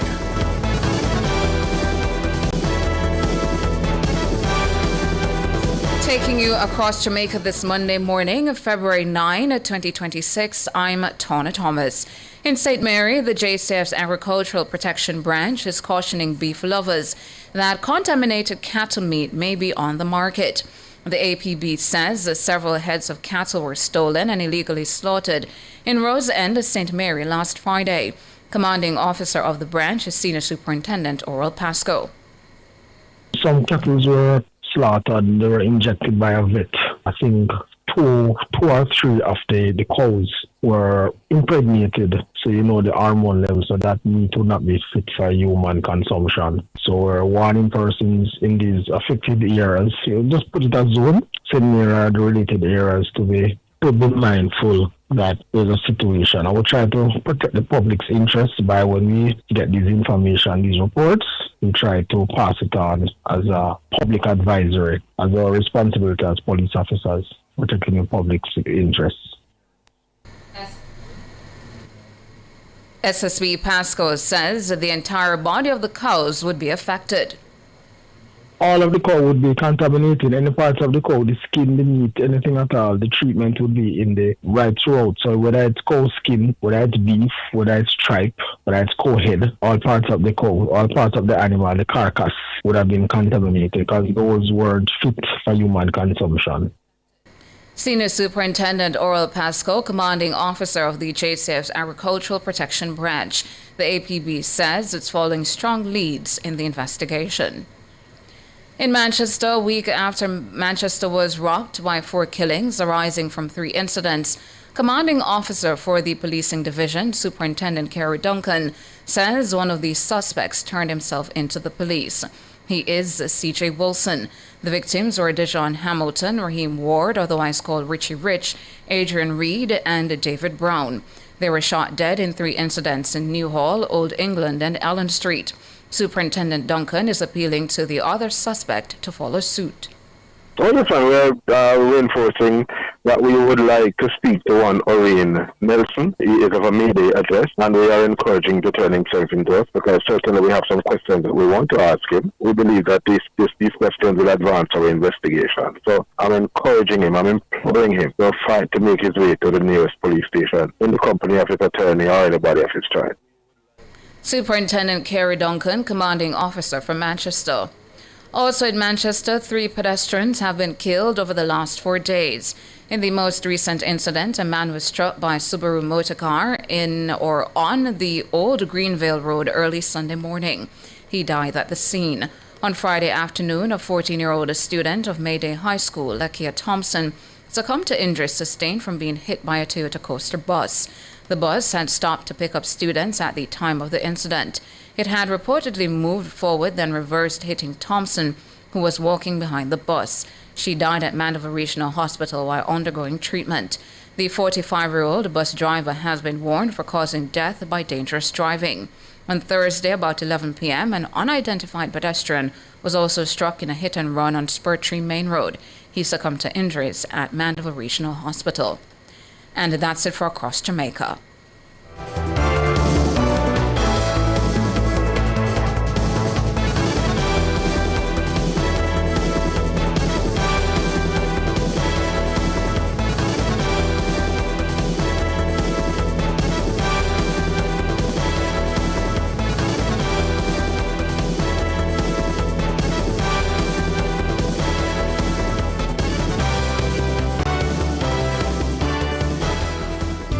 For a limited time, Home International Limited is offering a special price on select Corian colors. You can't miss this. Choose Corian for your kitchen or bathroom countertops. Corian is durable, beautiful, and long-lasting, solid right through, and no sealing necessary.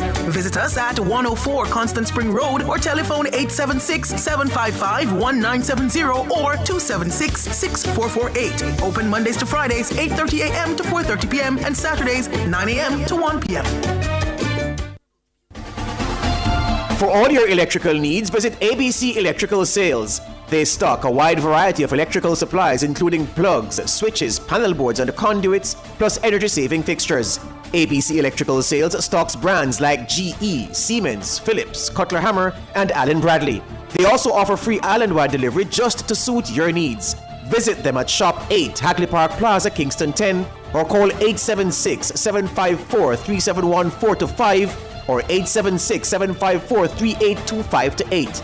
ABC Electrical Sales for a better choice in the electrical business. The following is brought to you by the National Housing Trust, the key to your home. Get home with NHT. More possibilities. Get home with NHT. Let's be real. Managing a home, a job, and a million other things can cause you to forget a single date, no matter how important. If you have an NHT mortgage, forgetting that payment can be a major source of stress. But what if you could prevent the panic? Here are some simple, practical tips to make sure you stay on track with your mortgage payments. Kim, today's what date? Marie, why you frightened me for? It's Monday. Date, not day. Oh, the 14th. Oh no. What happened? How this catch me, man? It's always the first of the month, every month. Oh, man. You worry me now. Is what happened? My NHT mortgage not pay yet. I don't know how this reached me. Me have it right down. See it here? The first of every month. Maybe that's the problem, Mar. Why you don't make an arrangement with them to pay automatic? And you don't have to worry about it every month. It crossed my mind, you know. But I can't find the time with everything else that's happening. Well, you better try find it. Because this is the first time you miss. But to how you move of late, it won't be the last. Try not put your mouth on me. This can't reach me again. Suppose me lose my little house and have to come live with your Kim. Live with who? So the phone here. 888 call NHT. Thank you for calling the National Housing Trust. How may I help you? I really hope you can help me, sir, because I don't know how this happened to me. I had so many things happening this month. School fee for pay, insurance, mommy, doctor bill, and in all of that, I forget my mortgage. Please do. Tell me it's not too late. Okay, let me check. At the NHT, we understand how life gets sometimes.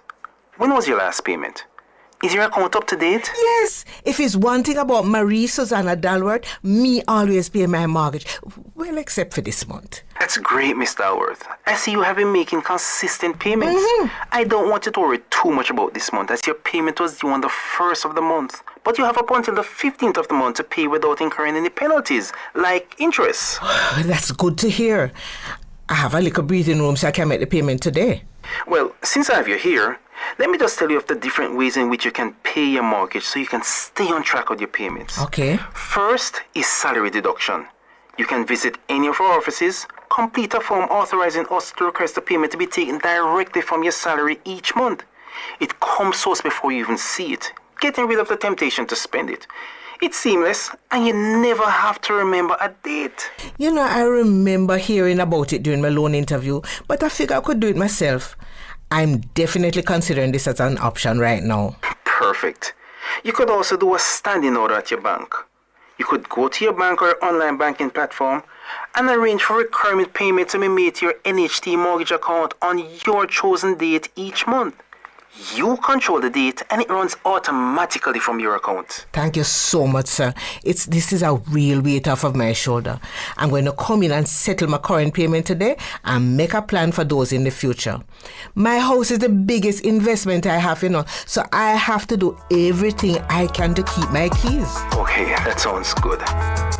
Don't miss a beat with your mortgage payments when you pay the 1st of every month. Visit your nearest NHT branch or our website at nht.gov.jm for further details. Or call us at 876-929-6500 or 888-CALL-NHT. Get home with NHT. More possibilities. Get home with NHT. Turn a dream home into reality. From vision to foundation, from many generations. Home buyer or home builder, get to your destination. Get home with NHT. The preceding was brought to you by the National Housing Trust, the key to your home. Are you ready to turn your sales and marketing skills into high earnings? Nationwide 90 FM is searching for business development executives to help us grow our business and build lasting client relationships. If you have experience across all stages of the sales cycle and possess strong communication, negotiation, and time management skills with a proven sales track record, this opportunity is perfect for you. Join our team and work with the top corporate brands, media agencies, and of course, our on-air personalities. Enjoy networking opportunities, professional growth, and competitive commissions. Ready to take the next step? Send your resume to hr@nationwidenewsnetwork.com today. In times of loss, sharing information matters. Nationwide 90 FM offers professional obituary announcements, ensuring family, friends, and communities are informed with care and dignity. It's been a long day. Obituaries are aired weekdays at 8:30 a.m., 12:30 p.m., and 7:30 p.m. When it's important to reach people, let us help you do so respectfully. Contact our sales team today, 876-630-1210, or sales@nationwidenewsnetwork.com for more information. Nationwide 90 FM, informing Jamaica with care.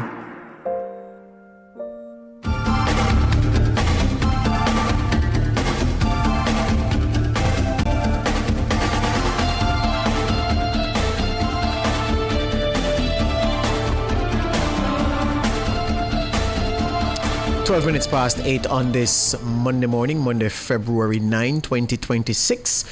Taking some calls this morning, 630-9371, 630-9372, 630-9373, 630-9374, 618-6730.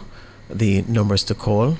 I see a lot of reaction to our family club pitch. And a couple of people, well, a few people say they are signing up, have signed up. A few others saying that, boy, we could pay a car and go on next monthly bill. We understand. And several others saying that, yeah, man, this is reasonable. And people still debating, how they're going to sign up and everything. I see somebody saying Hope Cliff is okay. Yeah, man. Ricardo Hall, 9741. Hope Cliff is okay. Yeah, man. Him good, man. Him good. He shall be back. Programmed to return in good time. So you won't miss him for much longer. He'll be back, but stronger every day. And for a while now, he's been sounding like his normal self. And I talk to him often, so there you go. Yeah, and boy, we need to talk to Cliff about the posting in the group, Tana. Everything the man read or watch, boom. But I try to tell him, say, brother, you bombard the space now, and they are not saying it, so I'm gonna have to say it. Say you need for bill, but me not trouble him now. And some glossaries. Yeah, man. But you know, I don't trouble him with those. He's training his mind. So I say, you know what? All right, yeah, train your mind. So I tell you if you train your mind too, fine. I guess, yes. But boy, you know, Neville Brown says, George, it seems you don't accept Canadian money. Then you can convert, Neville, man. Sure. So go up on the Patreon something, man, Neville, the family club, and your Canadian money can be converted to whatever currency that is there, and we can accept the payment. There's a I see a PP68 that said just join the club. So good morning, a special good morning to you, PP68_57. Excellent. There's a currency. What am I running currency name again? Lumi. Lumi. Lumi. But the thing they accept Lumi, but everything else is good. The Pamela Lodge says, please tell me how to sign up. Tell her again, no? Miss Pam from down at Olive Park. Right. In Santa Cruz. Yeah, so Miss Pam, you type in PATREON. So it's Patreon/Nationwide News Network. Type in that in Google and it will pop up. So you just click on it and then it will take you right to the homepage. And at the very top where you see the picture with all of us, you'll see membership options. Once you click on that, it takes you to the different categories: bronze, the silver, and the gold. And you decide which category you want to sign up for, and you just click join and go through the steps. Excellent. SH says, I will have to see how I will go about signing up here in Germany. SH, it works everywhere. All if you're at the International Space Station, and you go there, the Patreon link, you'll be able to sign up. All right, so sign up, my friend. Popper is asking if we can block Cliff from the group. No, we wouldn't do that. 630-9371, 630-9372, 630-9373, 630-9374, 618-6730. Good morning, Damien. Good morning, George and Tom. How are you? Good. Good morning. Good. So I'm happy to report that I just signed up for your gold membership. Excellent, sir. Wonderful. Our first caller to sign up. Excellent, sir. Thank you. Thank you very much for spending with us. Yeah, man. Lovely. Thank you. And George, I have a minor bone to pick with you. Minor bone. Pick it. My cousin asked you about 2 weeks ago to give me a shout out. I'm calling from Boston, Massachusetts, and you forgot to do so. Which one are your cousin? It was during the morning when you were having a discussion with Tana about if there was an issue regarding food delivery. Yes. Snafu.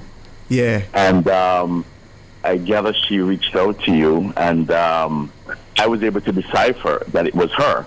Because you didn't mention her by name, obviously. Yeah. But I know she's a bit of a foodie. And so the way the message was written, I called her and I said, was it you? And she says, oh my God, yes, it was. So, but anyway, it's not a big deal. I'm just trying to be a little funny here. No problem, man. No problem. It's just an oversight, man. Not spite. Not spite at all. Of course, not at all. But listen, I really must say that one of the reasons I jumped at the opportunity is I've been living in Boston now for about 27 years. And, you know, I felt so disconnected for some time now, just disconnected from the culture, disconnected from the sort of socio-political and socio-cultural, realities of Jamaica for a while. And I stumbled on Nationwide, and Cliff is somebody that I was listening to and watching when I was in Jamaica from way back from Wilmot Perkins days. Yes. And so I've always had a lot of respect for him. And so when I stumbled on Nationwide, this was about, I would say 5, 6, 7 years ago, and I haven't stopped watching and listening. You guys have really a wide, what should I say? The talent on air is just amazing. No but George, I miss you on Fridays, though. I miss you on Fridays with the music and just the way you sort of how the music and the culture is sort of interwoven into the news and its presentation. My wife and I would just hang out on a Friday and just literally watch and listen to you, and I believe is it Siobhan? Yes, man. Yeah, and we really had fun. We really had fun. Yeah, I'm a bit of a music connoisseur myself, so I really enjoyed that. But I like seeing you in the mornings as well. I want to also give a shout out to Tana. She reminds me of I'm sure you remember George, Erica Allen. Yes. Easy, effortless, yeah, man. And Gold the way standard. She delivered, the way she delivered the news, Erica Allen. In fact, I sometimes go back and just YouTube Erica Allen. Yeah. Just to watch and listen to how she delivered the news. Damien, let me tell you something. Let me tell you something, Damien. I once described Erica Allen, who I learned so much from as a young man in the Nationwide newsroom. I did some things watching her and imitating her, and she wouldn't even know. But I described her style to somebody. I said, Erica Allen as a newsreader, as a presenter, is like you have a glass in your left hand, and you pick up a pitcher of water in the right, and you are pouring the water in. That was our effort. She just flowed, just smooth, she was a class act. In fact, George, there is a friend of mine who she actually mentored, and one of the things that he told me that she told him was that if you are speaking and if you have to stop to say and it interferes with the tapestry of what you're trying to convey. That's right. So she really was in a class by herself. So shout out to you, Tana. I mean, you remind me a lot of Erica. Thank you so much. But you guys are doing amazing. I watch you guys in the mornings as I get ready for work, and I feel informed. I love to hear the perspectives, and it makes me think, and it makes me feel connected to the culture once more. So thank you so much, and I'm looking forward to the benefits of my Gold membership. Excellent, sir. Congratulations, and thank you. You're welcome. Have a wonderful day. Good. You too, Damon. Inesi Campbell says, George, I'm in Jamaica for a funeral trying to sign up, but this internet service no good. Oh, Lord. Well, when you get like a better service, Inesi, do it before you go back home. All right? Please and thank you. Somebody's asking if Erica is... Yeah, man, Erica Allen is still about. And she's just... As I said, a class actor. She used to have a process, Tana. So she walks into the newsroom at the same time every day. Then she takes her scarf, she wraps her neck, she gets a glass of room temperature water, sets it down, and she gets the script, the hard copy, and she marks it up with her pencil. So I used to teeth the script them every evening when she done and carry them home to learn how to edit. Yeah, man, she was a class act. Yeah. Break time.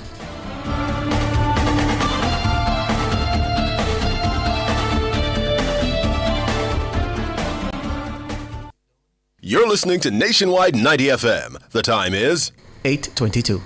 Fontana Pharmacy has a wide variety of items from pharmaceuticals, household, cosmetics, toys, and more. The temperature by Fontana Pharmacy. It's all good inside is 24 degrees Celsius in Kingston, 24 degrees Celsius in Montego Bay, 17 degrees Celsius in Mandeville. Following the passage of Hurricane Melissa, Jamaicans are urged to take precautions to prevent leptospirosis, a disease spread through contact with water, soil, or food contaminated by the urine of infected animals. Remember, avoid swimming, wading, or playing in floodwaters or any water that may have resulted from flooding. Avoid consuming food that may have been contaminated with floodwater or animal urine. Wear protective clothing and footwear when working or walking in areas that may be contaminated. And visit the nearest health center immediately if you experience fever, chills, muscle pain, or other flu-like symptoms. A message from the Ministry of Health and Wellness. Turn up the heat with Hot Listing, Nationwide 90 FM's new on-air and online classifieds feature. If you have a car for sale, room for rent, or yard sale come up. If you look at work or need stuff. If you provide a service, make it a Hot Listing, Nationwide 90 FM's new on-air and online classified segment. Your listing plays again and again. From morning till evening. You sing it, we play it. You say it once, Jamaica hears it all day, every hour. Contact our sales team now at 876-630-1210 or sales@nationwidenewsnetwork.com. Hot Listings on Nationwide 90 FM, a new revolution in media.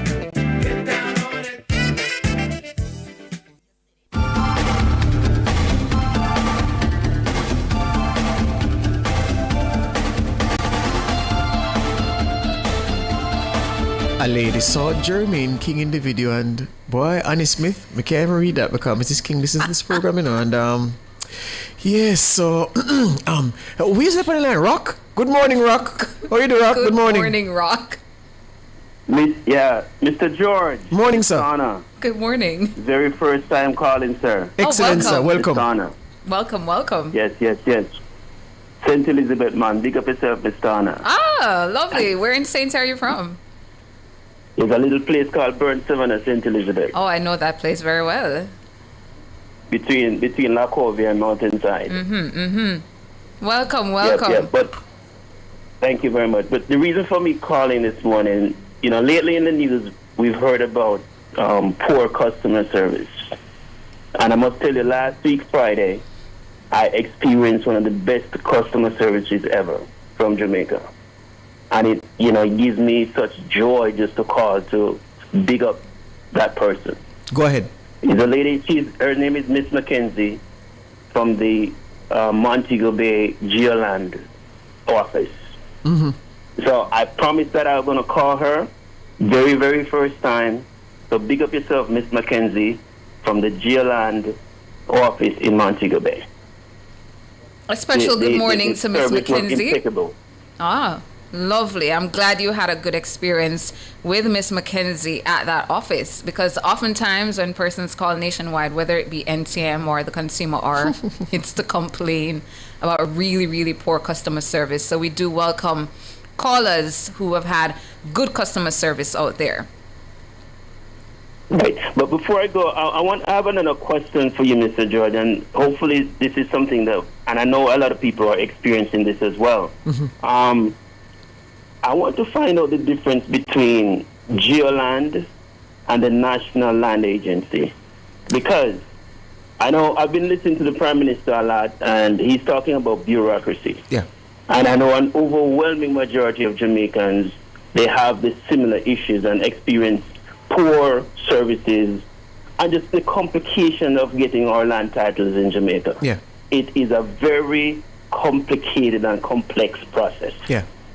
So at some point in time, I would love for somebody to ask, why do I have to go through Geoland and then eventually through the National Land Agency to get a title? Well, this is just for educational purposes. Well, one is government and one is private. Geoland is a private company that are experts in the land titling business. And the National Land Agency is the government authority empowered to process matters concerning land titles and land-related matters. It's not dissimilar, my friend, to, say, for instance, the U.S. Embassy, which has on its website the portal to apply for a non-immigrant visa or a visa, but you have several agencies which are private companies. The U.S. government website of the U.S. Embassy website, of course, is owned and operated by the U.S. government, but then you have several private entities that you go to because you don't have the time to spend to go through the form and fill out the form, and you might not be familiar with the terms, you might click the wrong thing. So these people are experts, so you go to them, pay your money, and they do the hard work and the heavy lifting for you. It's a similar arrangement. Geoland, they are experts in the field. They know the system like the back of their hand, and patients that you wouldn't have to go through the process, they have perfected that process or those processes, and so they can assist you. But notwithstanding that, some entities like them which interact with government services on behalf of customers, you don't get great customer service, and I'm very happy that you got outstanding customer service and you're here singing the praises of Geoland, sir. Absolutely, absolutely. One other thing before we go, I know time is of the essence. When the government has to help country people forget them title, please, we need the government to help us forget the title, brother. There's a comprehensive program underway. Things would have gotten a hit with Melissa, especially out west. But there is a government program that has been well underway with trying to get title in people's hands. And to be fair, both administrations over time have prioritized, with varying levels of success, the process of getting land titles into people's hands. This administration has done very well with it. It was a huge part of the Simpson Miller administration, Portia Simpson Miller. That was something that was very close to her heart, getting land titles to people. So both administrations over time have prioritized that. But this administration is doing particularly well because the errors of the past have informed how they've gone about it, and so they are getting those done. It's not as slow as before, but for some people still not happening fast enough, but I can tell you that it's happening. Yes, it is happening, and I've been tracking it. And I can give you one personal example and how challenging and expensive it is. Right down at Burn 7, I've been trying to get a title for a piece of property down there since 2021. And going through Geoland, it's costing me $283,000 just to do it, right? So for the average person, it's almost impossible. Yeah. So I'm just making a plea today to the government that poor people now can get title for them land. Yes. And the government is missing out on very, very important tax revenue. Yes, hear you on that. You make a very good point this morning. Hello? Appreciate it, sir. Yeah, man. Thank you for your time and all the best to you, man. No worries, take care. Good. Yeah. Who else we have, King? Oh, he says break. I'm breaking it so whenever I hear me done. All right, let's take the break and come back.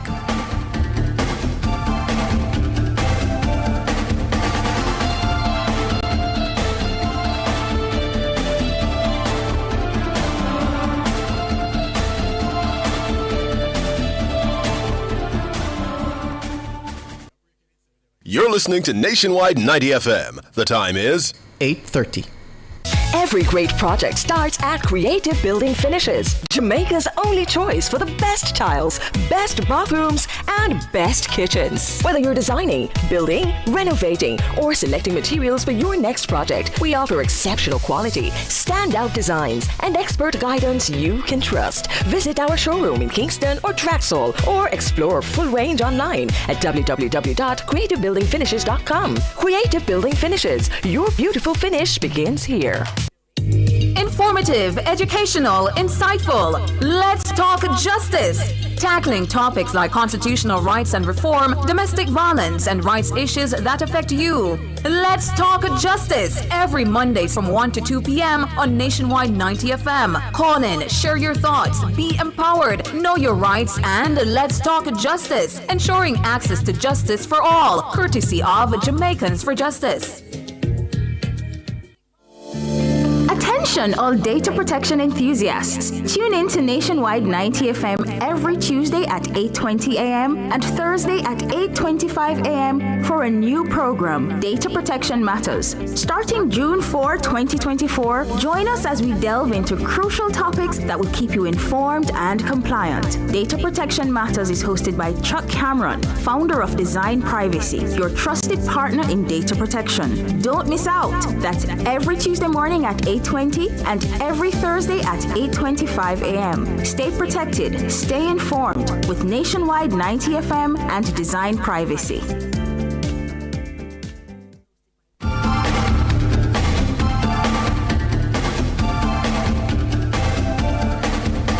Welcome back. Joe is online. Good morning, Joe. Brother George, how you doing? Good in the mass, Joe. What go on? Tell me this to you, brother. Yep. You say I admire you and you're a good example, but you know, we don't have no time. Talk to one me. time in the family, me and you can sit down and start. Yes, sir. What you want me to say now? I am a diabetic. My name is Joseph Latt. I'm a pensioner. Yes. And so I visit the clinic one by now. Yes. Brother George, I tell you stuff from this way to go right up. Then give you excellent service. Yes. Hold on. Is Signal or Horizon Park it there? Remind me. I Signal Mark. Okay. Alright, I Signal it there now. Okay. Signal it there. Yeah, I know exactly where it is, yeah. Yeah, man. Me say from Dr. Finlinson, Dr. Young, Dr. McDonald, Nurse Henry. Yes. Many more. They give you excellent. Call them by name, brother. Call them by name. Because when them do wrong, we call them by name, you know. I call them out this morning for Nationwide. Yes. Dr. McDonald, Dr. Young, Dr. Finlinson, Nurse Henry, many more around there. And some Cuban nurses around there. We don't know them names. Yes. Good man, all the security. Welcome the security of another lady. Yes. Then treat you excellent, man. Very good to hear, Joe. Very good to hear. Yeah, man. So big them up, Dr. Tough, and to respect them people. Them a fine example in the health sector. Excellent, sir. Thank you for the call this morning. And deal with elderly and baby mothers first. Yes. So them roll around there. Yes. Big up Sydenham Clinic. Excellent, man. Respect every time, Joe. Good. What you mean, man? Yeah, man. Respect. Simeon Tucker in the chat says, I noticed that NNN is very biased when it comes to some people. I'm in the States and I would like to sign up but can't, and I ask for help and they ignore me. No, Simeon, we couldn't ignore you, man. Michelle, see if you can find Simeon's email or contact so we can give him one-to-one help to assist him. All right? See if you can find it from the chat. Contact him some way and see if we can assist him to sign up, because we know how Simeon feel left out. We know we don't do that, Simeon, so you know better than that, you know. You understand? Tana, one day I should tell you a story off air about an incident involving yours truly in Sydenham. This was about 1997. Tana, we can't talk that from here, but yes, it involved a taxi operator. Oh my gosh. After 12 about to 1 o'clock. That cannot be a good story. Yeah, so yeah, that's not airplay worthy. Anything after midnight, yeah, says trouble. Yeah, I hope that driver is still, you know, is okay, because boy. Anyway, who else we have, Mr. King? Oh my goodness. Mr. King, who else we have? Oh, Melody Cook.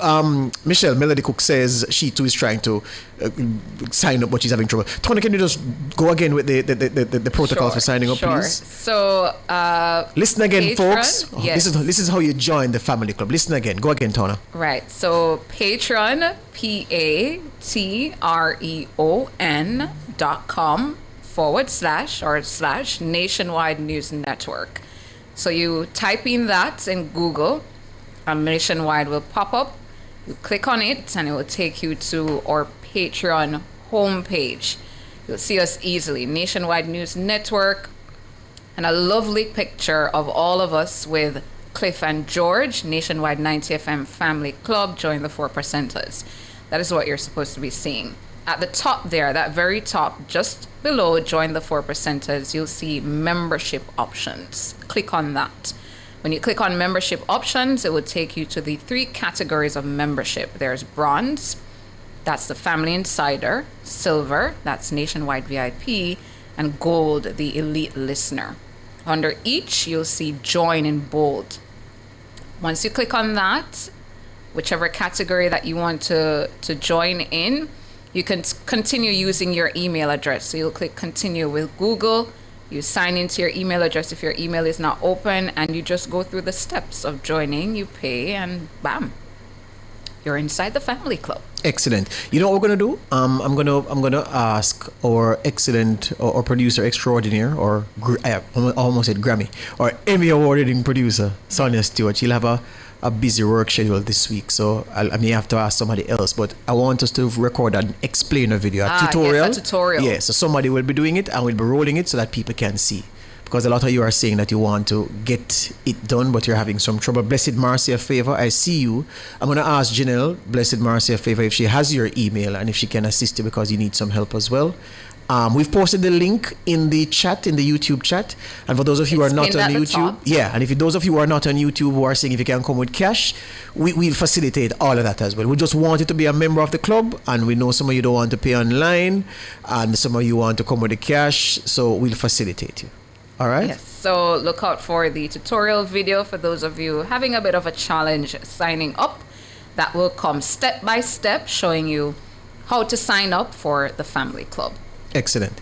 I know it's not the birthday segment yet, but Warren McLeod says, GM George and Tona, please wish me and my wife, Dolores McLeod, a wonderful 35th anniversary And Mr. King, they're begging you a nice song for their 35th anniversary. And after 35 years, Mr. King, yeah, man, we can oblige them. All right? We can do that. So Warren and Dolores McLeod, 35 years wedding anniversary today. Congratulations to you both. And Mr. King says he has your back. All right? Here, Chris, now, what about discounts on minimum wage? Hey, Chris, you're easy, you know. Rick Jam says, George Taunus, how do I get the platinum status? The platinum? Rick. You're suggesting something Rick. to us now, Rick. Rick is a boss, you know. Rick, you know how things go. You understand? Good morning to my friend Kirk Buchanan up in cold Canada. Respect every time, Kirk. All the best to you and the family. And 35 years, King. 35 years. Warren and Dolores McLeod. 35 years. Reggae, you want to give them some reggae? Okay, this is for you, Warren and Dolores. 35 years. Oh, what a tune! Kenners! In the Monday, Mr. King, you go hard. Drop the Kenners there. You sheltered me from harm, kept me warm, kept me warm. You gave my life to me, set me free, set me free. The finest years I ever knew is all the years I have with you, and I would give anything I own, give up my life, my heart, my own, and I would give anything I own just to have you back again. Is there someone you know that won't let you go and taking it all for granted? You may lose them one day, someone takes them away, and you don't hear a word they say. And I would give anything I own, give up my life, my heart, my own, and I would give anything I own just to have you back again, just to talk to you words again.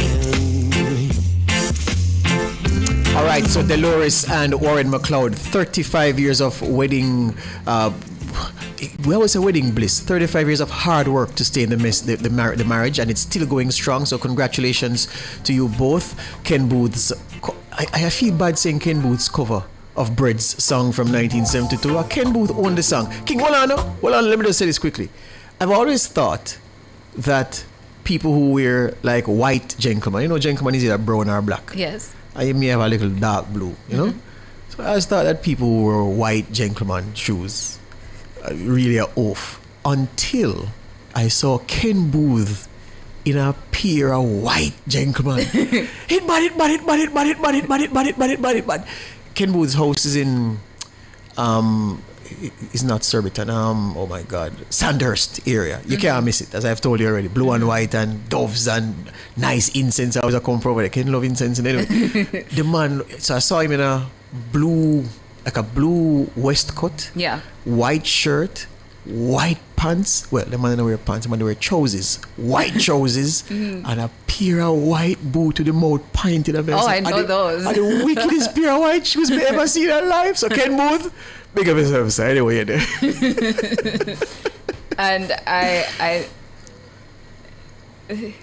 after 35 years, what does Mrs. McLeod hear from her husband? Oh. So Mrs. McLeod, he has said this to us, about and we're replaying it to you, yeah? She's still loving me. Oh, I've caused her so much pain. Yeah. I've done my share of wrong. My share of wrong. Time and time again.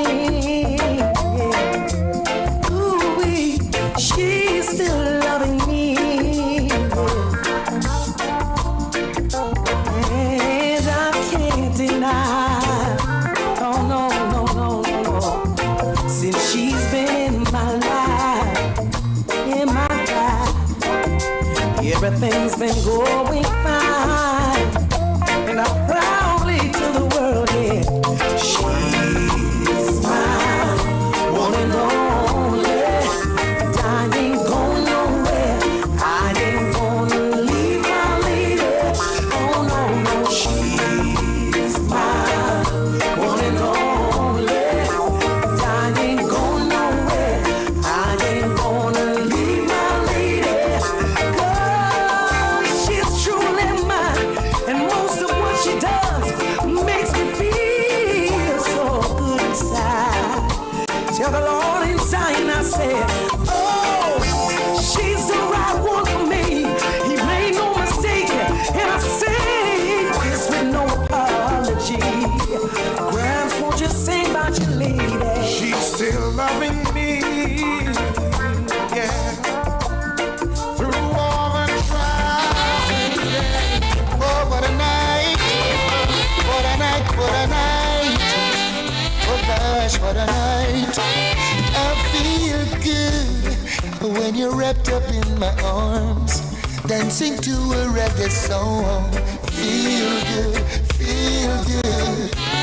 I feel good, 'cause your perfume isn't loud, and only I can talk about. Feel good, feel good.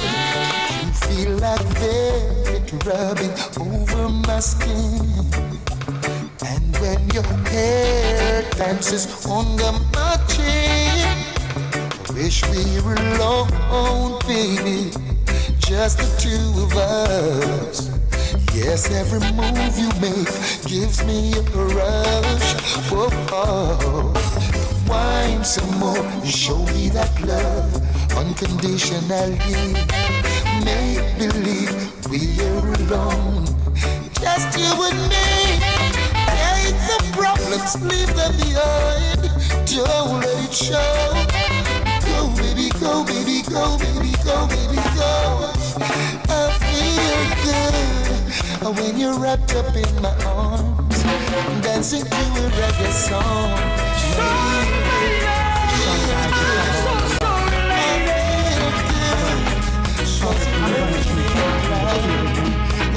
Say what, lady? Oh, yeah. Saying to me, did you mean to tell me it put you down for another? And what, lady? Oh, yeah. Showing me, did you mean to tell me it put you out? It put you out and I'll take you in and give you loving that a real man bring. So much more I have in store for you. Oh, if you should ever feel down and down, call me up and I'll take you. We're opening the birthday segment official, but let me just squeeze too fast before the bunch of them come after the official segment starts. James Torres says, happy birthday to my firstborn, Nikisha, who's up in cold New York. Belated greetings because she celebrated on February 8th. Nikisha, your mom says she loves you to the moon and back several times. So Nikisha, your mom from James Torres, the matriarch of the business. February 8th was your birthday Sunday. Your mom says she loves you to the moon and back several times. Want to send a quick birthday greetings to Chantal Hilton from the JCDC. Happy birthday to you, my little friend, Chantal. All the best to you and your twin sister Chanel. So Chantal and Chanel Hilton celebrating their birthday today. Greetings coming from Suzanne Hay and Delroy Hay and the JCDC family as well. So Chantal, happy birthday to you. Same for your twin sister Chanel. Happy birthday. All the best to you on this day. Say what, lady? Oh, yeah. Saying to me, did you mean to tell me put you out for another? Then what, lady? Oh, yeah. Saying to me, did you mean to tell me? So King has set himself a challenge, Tana. Man say him not pay no foreign music for the February. Pure Jamaican reggae. Authentic. Yeah? Authentic. But even if him plays something from UB40, it's still authentic Jamaican reggae. You know what I mean? So, yeah, Red Wine have to play this month in the King. Red Wine have to play this month. Okay? Thank you very much, sir. right, so we take the break, and when we come back from the break, more of your so we go straight into it. All right, perfect. So I'm seeing here Lisa K. Williams sending happiest of birthday wishes to her co-worker, Miss Donna Walker, coming from the staff of Chemical, Medical, and Scientific Supplies. Happy birthday to you, Miss D. Happy birthday from Lisa K. Williams and your colleagues there over at the Chemical, Medical, and Scientific Supplies. I see here Cynthia Matheson saying, Jermaine, please play a good song for my birthday today. So Cynthia, it's your birthday today. Happy birthday to you. Wishing for you a lovely day. And we're dedicating this one to you.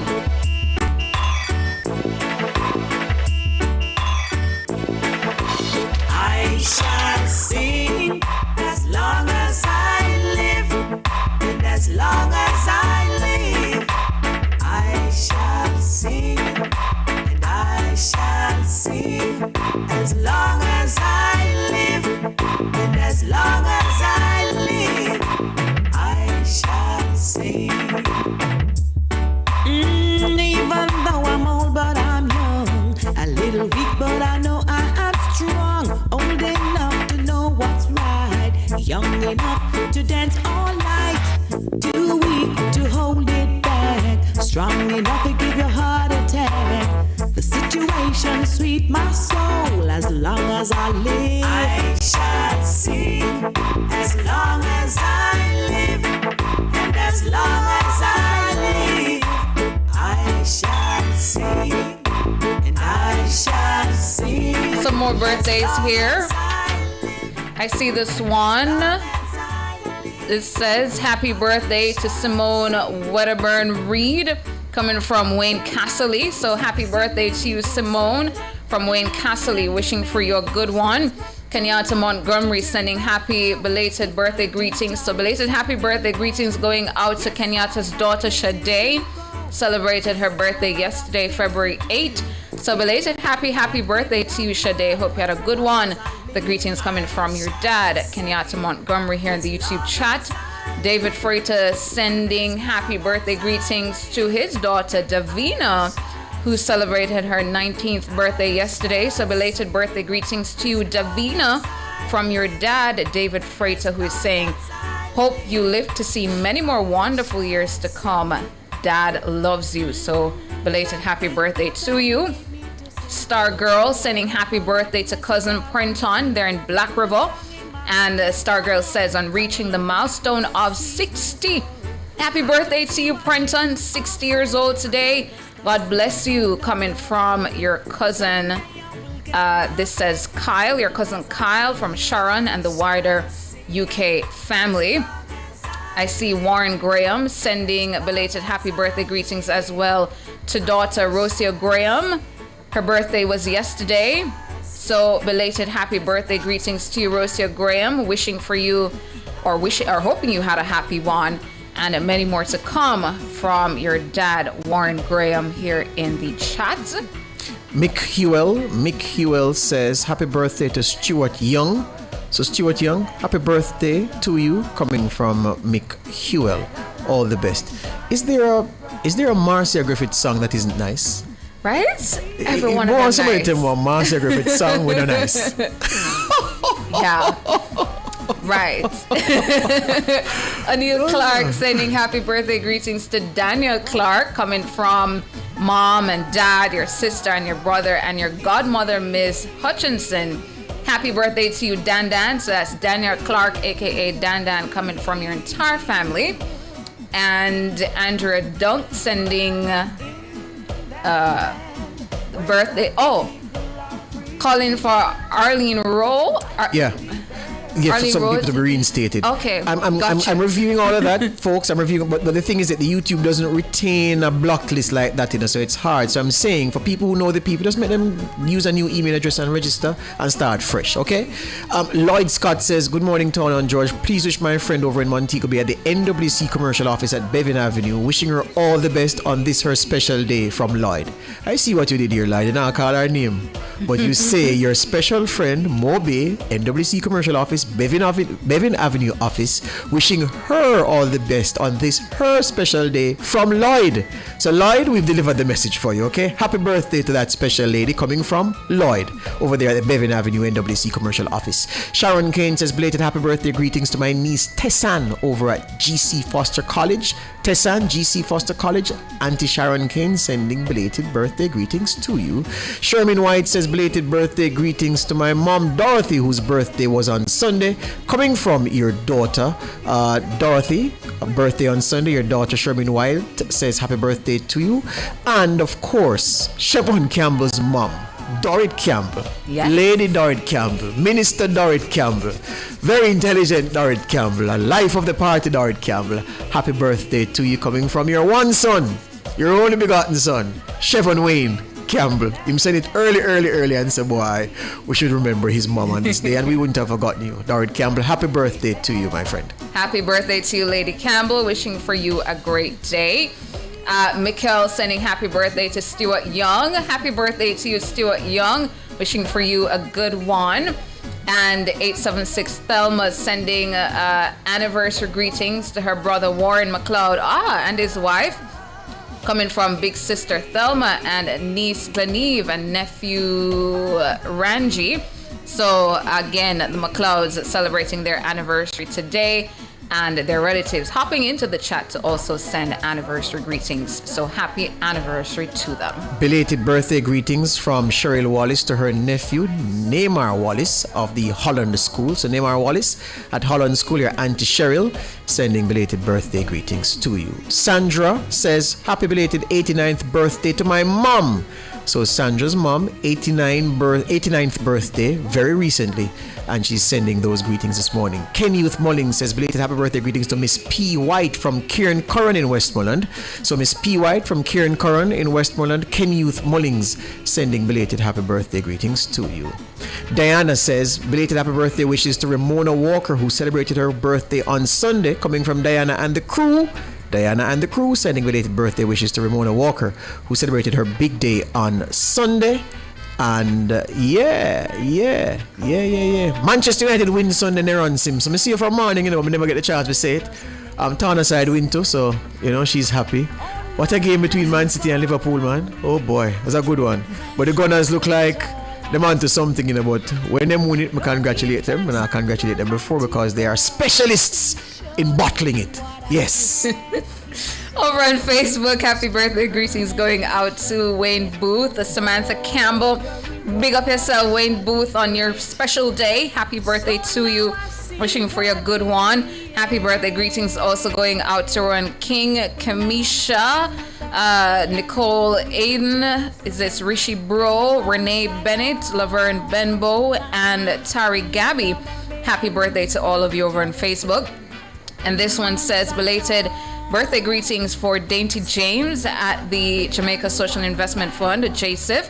Celebrated her birthday yesterday. So belated happy birthday greetings to you, Dainty Go on, James. Dainty. At James. Jermaine, Dainty. We want to play a special song for Dainty as well. So you can line that one up. Vivacious Verlene Hall Smith says belated birthday. Well, happy birthday to Darcy Parker. May God bless you today and always. Warm greetings from your pastor and the Wesleyan Holiness Church family, Mannings Hill Road in St. Andrews. So Darcy Parker, your church family at Wesleyan Holiness Church, sending birthday greetings to you. And then Donna Llewellyn says happy birthday to my niece Cedrica. I assume this is Cedrica Parkinson over there in Hanover. Listen to this, aka Baby Love, the Dolly niece. Enjoy your day, girl. More life, more health. Love you. So the Dolly niece, the Dolly niece over there in Hanover, aka Baby Love, Cedrica Parkinson, your auntie Donna Llewellyn, sending happy birthday greetings to you. And yes, King, we did say the auntie.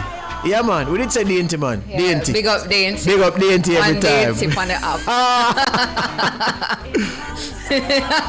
Big up Dainty. What a name. I had a friend in high school, Dainty Russell from St. John's Road. So I've always had a thing. The name they're bad. Yeah, Dainty. bad. You remember the Elephant Man song? Dainty, that's how the girl them call me. Boy, which girl called Elephant Man Dainty? But anyway, that the man say. Here's a special one. Jillian Marston sending belated birthday greetings to Auntie Catherine 105 years old. Say what now? Auntie Catherine is 105 years old. What? Belated happy birthday greetings going out to Auntie Catherine, whether she's in Jamaica or elsewhere in the world. Celebrated 105 years old. My goodness me. What a milestone. That is amazing. What a milestone. That is amazing. The fabulous Lady Catherine. 105. 105. Damn. Belated happy birthday to you. Jillian says she's in Jamaica and she celebrated it on Sunday. Ah, lovely, lovely, lovely. Bigging her up this morning. With a life so free, never have to worry. Oh, live on. And when we're old and gray, we'll still live this way. Never have to worry. Oh, live on. That's us. That is indeed the show. Thank you so much for tuning in to Nationwide this morning, NTM. Thanks so much to our technical operator and the musical maestro, Juan Jermaine King. Thanks to our super producer, Michelle McCray Smith, and our super editor, Kimon Thompson. Up next, the Consumer Hour with Norgay Banton at 10, Curfews Online. I'm Tana. And I'm George. Good morning. Love seems like new, knowing someone cares. You just heard Nationwide this morning on Nationwide 90 FM.